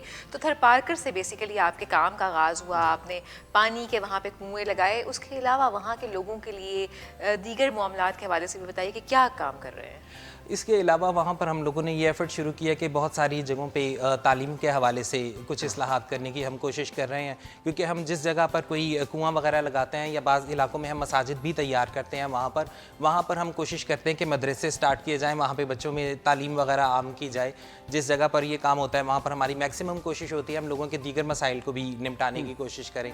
इसके अलावा इसके साथ साथ हमारा पैरेलल हमारा इंटरफेथ हार्मनी का काम भी चलता रहता है, क्योंकि सिंध एक ऐसा सूबा है जहाँ पर पाकिस्तान की सबसे बड़ी मिनॉरिटी आबाद है, हिंदू आबादियों की सूरत में। तो थरपारकर एक ऐसी जगह है जहाँ पे दोनों 50-50 पोर्शन में दोनों ने आपस में डिवाइड किया हुआ है कि हिंदू और मुस्लिम आबादियाँ जो हैं वो साथ साथ एक दूसरे के साथ बहुत पुरअमन तरीके से जी रही हैं। सही। तो इस इंटरफेथ हार्मनी का आगाज़ भी हमने उस जगह को मद्देनज़र रखते हुए किया कि जिस तरह से थरपारकर बहुत ही अमन का गहवार है, उस तरह पाकिस्तान के दीगर इलाकों में भी हम वैसा ही अमन पोर्ट्रे करके दिखाएं। बिल्कुल, बहुत खूबसूरत बात है। और सलमान, मेरा ख्याल है यही पाकिस्तान की खूबसूरती है कि हम अपने माइनॉरिटीज़ के साथ बहुत मोहब्बत से रहते हैं, बहुत प्यार से रहते हैं, ख्याल आप रखते देखिए कि हैं। अभी रिसेंटली जो हमने दिवाली करतारपुर हुई है। कॉरिडोर नहीं, आपने वो दिवाली भूल गए, अभी परसों ही तो हमने सेलिब्रेट की है कल के, जिसमें Yes, yes, हमने yes. छुट्टी दी बाकायदा सिंध में, और क्या खूबसूरत फेस्टिविटी का हमने देखा मुजाहिरा अच्छा, सिंध में। ये आप बिल्कुल सही कह रही है। और मैं तो समझता हूँ कि जैसा करतारपुर कॉरिडोर था, ये भी एक बहुत बड़ा जेस्चर था। बिल्कुल, इसके अलावा बिल्कुल। हिंगोल नेशनल पार्क के अंदर जो हिंगलाज माता का मंदिर है, अगर आप वहाँ देखें कितनी बड़ी कम्युनिटी जमा होती है, तो साथ साथ ट्रैवल करते रहे और साथ साथ ये काम शुरू कर दिया। माइनॉरिटीज़ को भी आप जो है वो सर्व करते रहे। आप क्या कोई इदारा आपने फिर बनाया इसके लिए, और आप बार बार टर्म यूज़ कर रहे हैं हम, कितने लोग आपके साथ मिलकर काम कर रहे हैं? इस तरह से है कि शुरुआत मैंने अकेले में की थी, अपनी इंडिविजुअल रिस्पॉन्सिबिलिटी को मद्देनज़र रखते हुए कि बीइंग अ पाकिस्तानी, क्योंकि सबसे पहले हमारी टॉप प्रायोरिटी होनी चाहिए कि हमारी अपनी इनफरादी जिम्मेदारी क्या है पाकिस्तान की का एक पॉजिटिव इमेज पेश करने के लिए। लेकिन यह है कि वो जब आप किसी काम को लेके चलते हैं तो वो आहिस्ता आहिस्ता कारवां बनता चला जाता है। तो हमारे साथ भी कोऑर्डिनेटर्स की एक टीम बाकायदा बनती चली गई, लेकिन यह है कि हमने कोई रजिस्टर्ड ऑर्गेनाइजेशन या कोई NGO वगैरह बनाकर हम काम नहीं कर रहे। हम जस्ट लाइक माइंडेड लोग इकट्ठे होते चले गए और हमने साथ साथ ये प्रोजेक्ट्स कंप्लीट करते गए। बेहतरीन बात है कि ये इंडिविजुअल कैपेसिटी में आप काम कर रहे कैपेसिटी हैं। में कर रहे हैं, और बगैर किसी, आप कह लीजिए कि एक वो होता है ना, कुछ लोग इसलिए भी करते हैं कि वो तस्वीर खिंचवाते हाँ हैं, जी, फिर अपना फायदा होता portfolio है, बनाते हैं। पोर्टफोलियो तो इन्होंने बनता कोई है। कंपनी आपने रजिस्टर नहीं करवाई। अच्छा, बेहतरीन। जब ये अवार्ड्स मिले, बुलाया गया, तो फिर कैसा महसूस हुआ? पहले हमें लोकल लेवल पे अवार्ड्स वगैरह देती थी काफ़ी सारी ऑर्गेनाइजेशन, पाकिस्तान में ही, पंजाब में भी, सिंध में भी, KPK में भी। लेकिन जब पाकिस्तान से बाहर जाने का मौका मिला तो वो एक बहुत ही मुनफरिद एक नौयत का एक्सपीरियंस था और एक बहुत ही खुशगवार एक एक्सपीरियंस था हमारे लिए, क्योंकि जब तक हम लोकल अवार्ड्स ले रहे थे ये वजह नहीं थी कि लोकल अवार्ड्स की वैल्यू कम थी हमारे नज़दीक। जब इंटरनेशनल लेवल पे हमें अवार्ड मिलना था तब हमारे दिल में ये उमंग थी कि अब वहाँ पे फरहान का जी नहीं, और ये भी कि वहाँ पर सिर्फ एक फरहान जो है उसका काम पोर्ट्रे नहीं होगा, वहाँ पे पाकिस्तान का एक इमेज जो है वो पॉजिटिव वहाँ पे पेश किया जाएगा। तो उस वक्त ज़्यादा खुशी महसूस होती थी कि जब मेरे नाम के साथ पाकिस्तान का नाम लिया जाता था, कि जहाँ जहाँ फरहान पुकारा जाता था वहाँ वहाँ पाकिस्तान पुकारा जाता था। तो ये वो मोहब्बत है बेसिकली हमारे पाकिस्तानियों की पाकिस्तान को लेके, जो एक्चुअली पूरी दुनिया को जब रिप्रेजेंट करते हैं तो फिर पाकिस्तान का खूबसूरत चेहरा दुनिया को नजर आता है कि ये है पाकिस्तानी जो कितना पाकिस्तान काम के कर रहे पास ही है। हैं। हाँ जी। अच्छा, तो ये बताइए फरहान, जब भी आप कोई काम शुरू करते हैं तो फलाही काम में तो ख़ास तौर पे घर वाले भी कहते हैं कि और इतने काम है करने को, ये किस काम के पीछे लग गए? तो नेसेयर्स आए, लोगों ने कहा कि क्या कर रहे हैं? नहीं, इस हवाले से है कि मेरी अपनी फैमिली में काफ़ी सब लोग इस तरह के ह्यूमैनिटेरियन प्रोजेक्ट्स कर रहे हैं, यानी कुछ मेरी फैमिली में एनिमल राइट्स पे काम करने वाले लोग भी हैं, कुछ यानी एजुकेशन के हिस्से में भी काम करने वाले लोग हैं। तो यह है कि मुझे अपनी फैमिली की तरफ से भी बहुत ज़्यादा सपोर्ट मिली। फिर जब सिंध के लिए काम करने का मौका आया तो क्योंकि फैमिली की रूट्स भी कुछ इस तरह से कि मेरी फैमिली ने काफ़ी अरसा गुजारा हुआ है सिंध में भी, इस वजह से भी एक फैमिली का एक बड़ा सपोर्टिव रोल रहा हमेशा मेरे साथ। और इसके अलावा सिर्फ फैमिली का नहीं, मेरे कोलीग्स, मेरे दोस्त, इवन के ऐसे लोग जो मुझे सिर्फ सोशल मीडिया के थ्रू ही जानते थे, उन्होंने भी मुझे बहुत ज़्यादा अप्रिशिएट करना शुरू किया, क्योंकि पाकिस्तानियों में एक इनबिल्ट ये खसूसियत होती है कि वो लोग इस तरह के बढ़ चढ़ के कामों में हिस्सा बिल्कुल लेते ठीक कह रहे हैं। जब उन्हें जी। पता हो कि हमारा पैसा जो हम खैरात दे रहे हैं या कुछ भी जो लोगों की हेल्प के लिए दे रहे हैं वो सही जगह पे यूटिलाइज हो रहा है, तो फिर एक्चुअली लोग बहुत हेल्प करते हैं। सो मुझे ये बताइएगा कि आप लोगों से भी जो है वो लोग हेल्प करते हैं आपको, आप इस कार्य खैर में कि ठीक है आप जाएँ, काम करें, कुएँ लगाएँ, पढ़ाएँ, मसाजिदें बनाएँ? इसमें हम इस लिहाज से बहुत ज़्यादा फॉर्चुनेट हैं कि हमें कभी किसी के आगे हाथ नहीं फैलाना पड़ा। अल्लाह ताला ने इस काम में इस तरह से हमें बरकत दी कि लोग खुद चल के हमारे पास आए इस काम में अपनी फंडिंग वगैरह करने के लिए, स्पॉन्सर करने के लिए। हम लोगों ने दूसरे इदारों की तरह हमने किसी कॉर्पोरेट कंपनीज़ के पास जाके चैरिटीज़ या ज़कात फ़ंड के लिए कभी किसी से बात नहीं की। हम अपना काम जब सोशल मीडिया पे शेयर करते हैं, सोशल मीडिया पर ही देख कर लोग हमें अप्रोच करते हैं, क्योंकि लोगों में एक, जैसे मैंने भी बताया था कि लोगों में एक इनबिल्ट होता है ये जज्बा पाकिस्तानियों में। वो देखते ही कोई हमारे पास आता है कि मेरे वालिदैन के नाम का सदका जारिया लगा दें, कुआं लोग उसमें सदका जारिया के थ्रू पानी पी सके। कोई कहते हैं हमारे नाना नानी दादा दादी के नाम का इस तरह का कोई सदका जारिया लगा दिया जाए। तो इस तरह से हमारा ये सिलसिला चलता रहता है। और बहुत अच्छी इंटरेस्टिंगली बात। जीडीसी फाउंडेशन के जो फाउंडर हैं, आज वो हमारे मेहमान थे, आपसे पहले हमारे साथ स्टूडियो मौजूद थे, वही भी ये बता रहे थे कि जितना मैसिव वो काम कर रहे हैं सारी डोनेशन पाकिस्तान से ही है। पाकिस्तान से आती है। तो आप कभी ऐसे ही पाकिस्तानी ही सपोर्ट करते हैं या बाहर से भी कुछ इदारे जो है सपोर्ट कर रहे हैं? इसमें दोनों तरह से होता है कि पाकिस्तानी लोकल पाकिस्तानी भी करते हैं और जो फॉरेन कंट्रीज में पाकिस्तानी रिहाइश पजीर हैं वो भी हमारे साथ भी करते जी हैं। वो भी और करते हैं। जो पाकिस्तानी माइनॉरिटीज़ हैं जी उनसे क्योंकि आपका 1-to-1 इंटरेक्शन होता है, वो किस तरह देखते हैं? क्योंकि वो पाकिस्तान की एक खूबसूरती है, वो अपने कल्चर को रिप्रेजेंट कर रहे हैं। आप वहाँ जाते हैं उनके मंदिर में, उनके गुरुद्वारों के अंदर, उनकी क्या फीलिंग्स हैं पाकिस्तान के हवाले से? आप यकीन मानिए कि जिस हद तक हम लोग मुहिब वतन पाकिस्तानी होते हैं, उससे कम जज्बा उनमें कभी नज़र नहीं आया।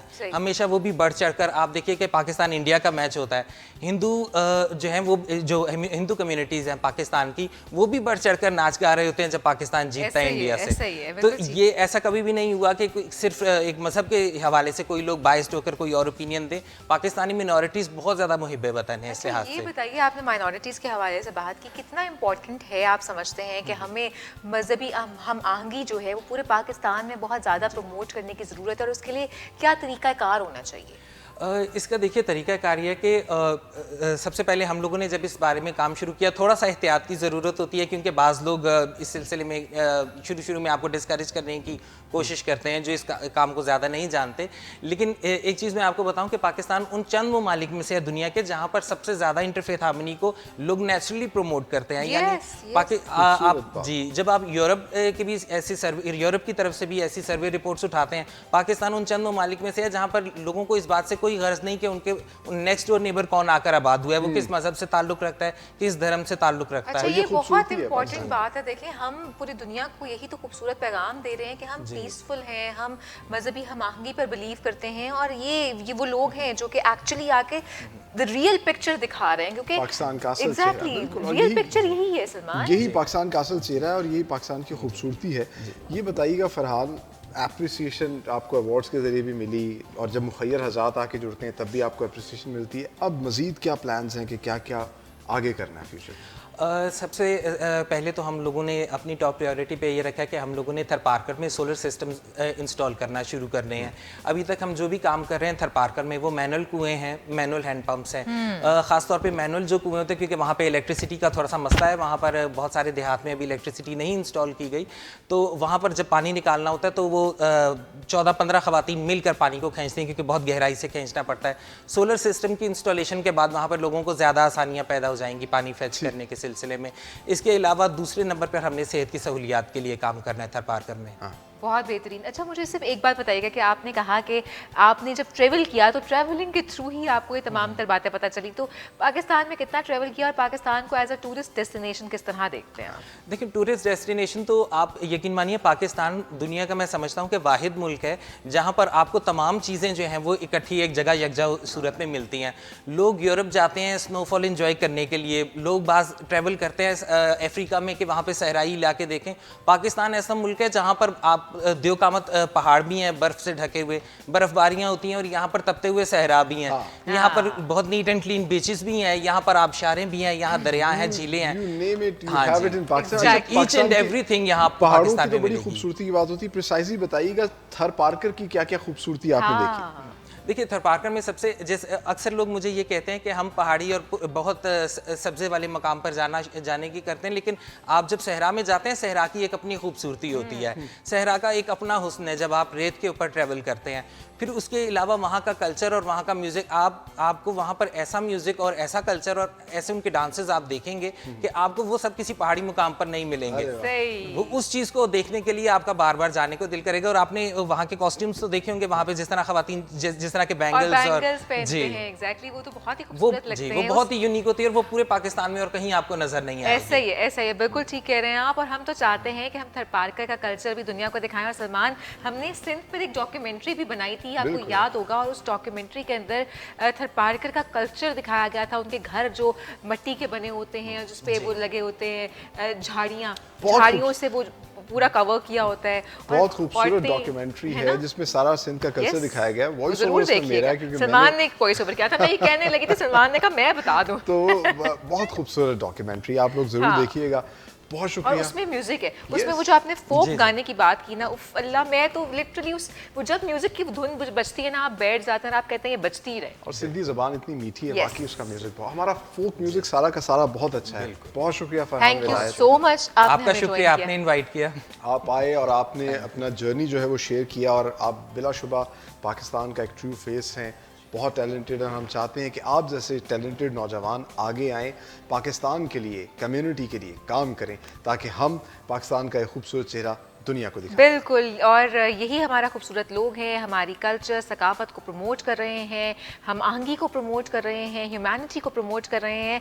ऐसा काम करते रहिए। हम कुछ आगे बढ़ते हैं और आज का चैलेंज आपसे शेयर करते हैं। सेगमेंट है हमारा टुडेज चैलेंज।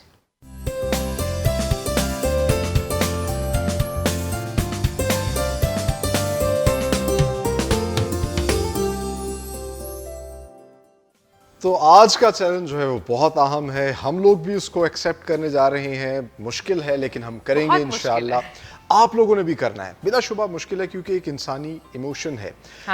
गुस्सा एक ऐसी चीज़ है जो हर इंसान को कभी ना कभी आ जाता है, लेकिन गुस्से पे काबू पाना बहुत ज़्यादा ज़रूरी है, क्योंकि गुस्से के अंदर इंसान सबसे ज़्यादा गलतियाँ करता है और वो इंसान समझ ही रहा होता है कि वो दूसरे को नुकसान पहुंचा रहा है, लेकिन सबसे ज़्यादा नुकसान अपने आप को पहुंचा रहा होता है। और गुस्से से बचने के बेतहाशा तरीक़ेकार हैं, जिस तरह कि कहा जाता है कि अगर आपको गुस्सा आ रहा है, आप खामोश हो जाएं थोड़ी देर के लिए, जगह तब्दील कर लें, पानी पी लें, या आप खड़े हैं तो बैठ जाएं। बिल्कुल ऐसे ही, अगर आप खड़े हैं तो बैठ जाएं, बैठे हैं तो लेट जाएं। उससे क्या होता है कि आपके एकदम वो जो एंगर इमोशंस हैं वो थोड़े से नीचे आते हैं और ब्लड प्रेशर थोड़ा सा नॉर्मल होता है। पानी ज़रूर पी लें, और हाँ, सबसे इंपॉर्टेंट चीज़ है आप उस सिचुएशन को अवॉइड कर जाएं, बजाय इसके कि आप रिएक्शन दें। वैसे यूजुअली मेरे साथ भी होता है कि मैं रिएक्शन दे देती हूँ।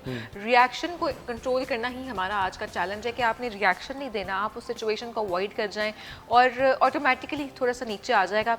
फिर बाद में सोचें कि मैंने इस बात का कैसा जवाब देना है, और फिर जवाब सोच के रखें, लेकिन गुस्सा इमीडिएटली ना करें, ये ज़रूर आप करें। ये एक शादीशुदा खातून है तो ये अपना एंगर नहीं वो रोक सकती, और शादीशुदा खवातीन अपने हस्बैंड के सामने जो कर, और एक हस्बैंड होता है, हस्बैंड भी बैठे हैं यहाँ वो पे उस सिचुएशन में खामोश होके जगह तब्दील कर लेता है, और ऐसा ही करना चाहिए। सो बेसिकली आप मेरा ख्याल है है कि वैसे तो हम सारे को मिलकर यही कोशिश करनी है कि हमें गुस्सा नहीं करना। मैं भी इस चीज़ को एक्सेप्ट करूंगी, इस चैलेंज को, सलमान भी कोशिश करेंगे इस चैलेंज को एक्सेप्ट करें, जोक्स अपार्ट। लेकिन एक्चुअली हम खुद को नुकसान पहुंचा रहे होते हैं, क्योंकि मैंने यूजुअली देखा है कि सलमान जब एकदम गुस्सा आता है आपको लगता है आपका ब्लड प्रेशर बहुत हाई कर गया है, और this is actually damaging for your health, आपकी बॉडी के लिए बड़ा डैमेजिंग है। सो खुद और का अगर ख्याल एक शख्स को गुस्सा आ गया तो दूसरे थोड़ा सा काबू कर लें, कोशिश करें कि बात आगे से आगे मत बढ़े, क्योंकि गलत फैसले हमेशा, गलत काम हमेशा गुस्से में सही होते बात हैं। है, आप बहुत से देख लीजिए रिश्ते बड़े टूट जाते हैं, खराब हो जाते हैं, ऐसा ही है। गलतियां हो जाती हैं। और आजकल हम देखते हैं कि ये बहुत तेजी से बढ़ता जा रहा है। आप सड़क पे देखते हैं हल्की सी किसी को गलती हो गई तो लोग जो है वो लड़ना शुरू हो जाते हैं, झगड़ना शुरू हो जाते हैं। ऐसा मत करें, गुस्से पर काबू पाएं, कोशिश करें अवॉइड कर जाए। ये है आज का हमारा चैलेंज। और उम्मीद है कि चैलेंज भी आपको पसंद आया होगा। इस पर आप कोशिश करेंगे कि अमली तौर पर, जिस तरह हमने शुरू में कहा था कि असल चीज़ जो है वो कैरेक्टर होती है, और कहते हैं कि action speaks louder than words. तो आप और हम सबको अमली तौर पर अपनी ज़िंदगियों को बेहतर करना है, कोशिश करनी है। और इंसान की खूबसूरती भी ये है कि इंसान इवॉल्व कर सकता है, अच्छाई की जानिब बढ़ सकता है, बुराई को छोड़ सकता है। बिल्कुल ठीक कह रहे हैं। और हम एक हफ्ते के बाद बाकायदा आपको ये बताएंगे कि हमने कितनी दफ़ा गुस्सा को काबू करने के लिए सिचुएशन को अवॉइड किया। हम एक्चुअली आपको बताएंगे, क्योंकि हम एक्चुअली काउंट करने की कोशिश करेंगे कि हमने कितनी दफ़ा इस जो है इस चैलेंज को एक्सेप्ट करते हुए जो है उस सिचुएशन को कंट्रोल किया है। मेरा ख्याल है बड़ा इंकरेजिंग होगा एक दूसरे के साथ अपने एक्सपीरियंसेस शेयर करना। तो आप अपना एक्सपीरियंस हमसे ज़रूर शेयर कीजिएगा कि आपने कैसे गुस्से को काबू किया, और आपके एक्सपीरियंसेस हम सबको बताएंगे। और आप अपना एक्सपीरियंस शेयर कर सकते हैं। हमारा व्हाट्सएप नंबर आपकी टेलीविजन स्क्रीन पर आ रहा है। इस पर आप अपना फीडबैक और सजेशन भी दे सकते हैं हमारे प्रोग्राम के हवाले से, कि आपको अच्छा लगा, क्या आप मजीद देखना चाहते हैं। इसके अलावा आप फेसबुक और इंस्टाग्राम पे हमें फॉलो कर सकते हैं, हमारे पेजेस हैं द मॉर्निंग शो HD के नाम से, और ट्विटर पे भी आप हमें फॉलो कर सकते हैं @morningshow HD पर। बिल्कुल, तो आपने हमें अपना फीडबैक ज़रूर देना है, हमें जो चैलेंज हमने आपको दिया उसके हवाले से भी ज़रूर बताना है। साथ ही साथ एक दफ़ा फिर आपको याद दहानी करवा दें कि अगर आपने कोविड की वैक्सीनेशन नहीं करवाई तो वैक्सीनेशन करवा लें। डेंगू से भी बहुत ज़्यादा एहतियात करें, कोशिश करें प्रिकॉशंस लेते रहें ताकि हॉस्पिटल्स में ना जाना पड़े। और हेल्थ केयर सिस्टम जो कि अभी इस वक्त बहुत प्रेशर है, उसके ऊपर थोड़ा सा प्रेशर कम करने में आप अपना रोल प्ले करें, और आपकी अपनी सेहत के लिए बहुत इंपॉर्टेंट है ये। तो इसके साथ ही मुझे और अंबर को दीजिए इजाज़त। अपना बहुत ख्याल रखिए। अल्लाह हाफ़िज़।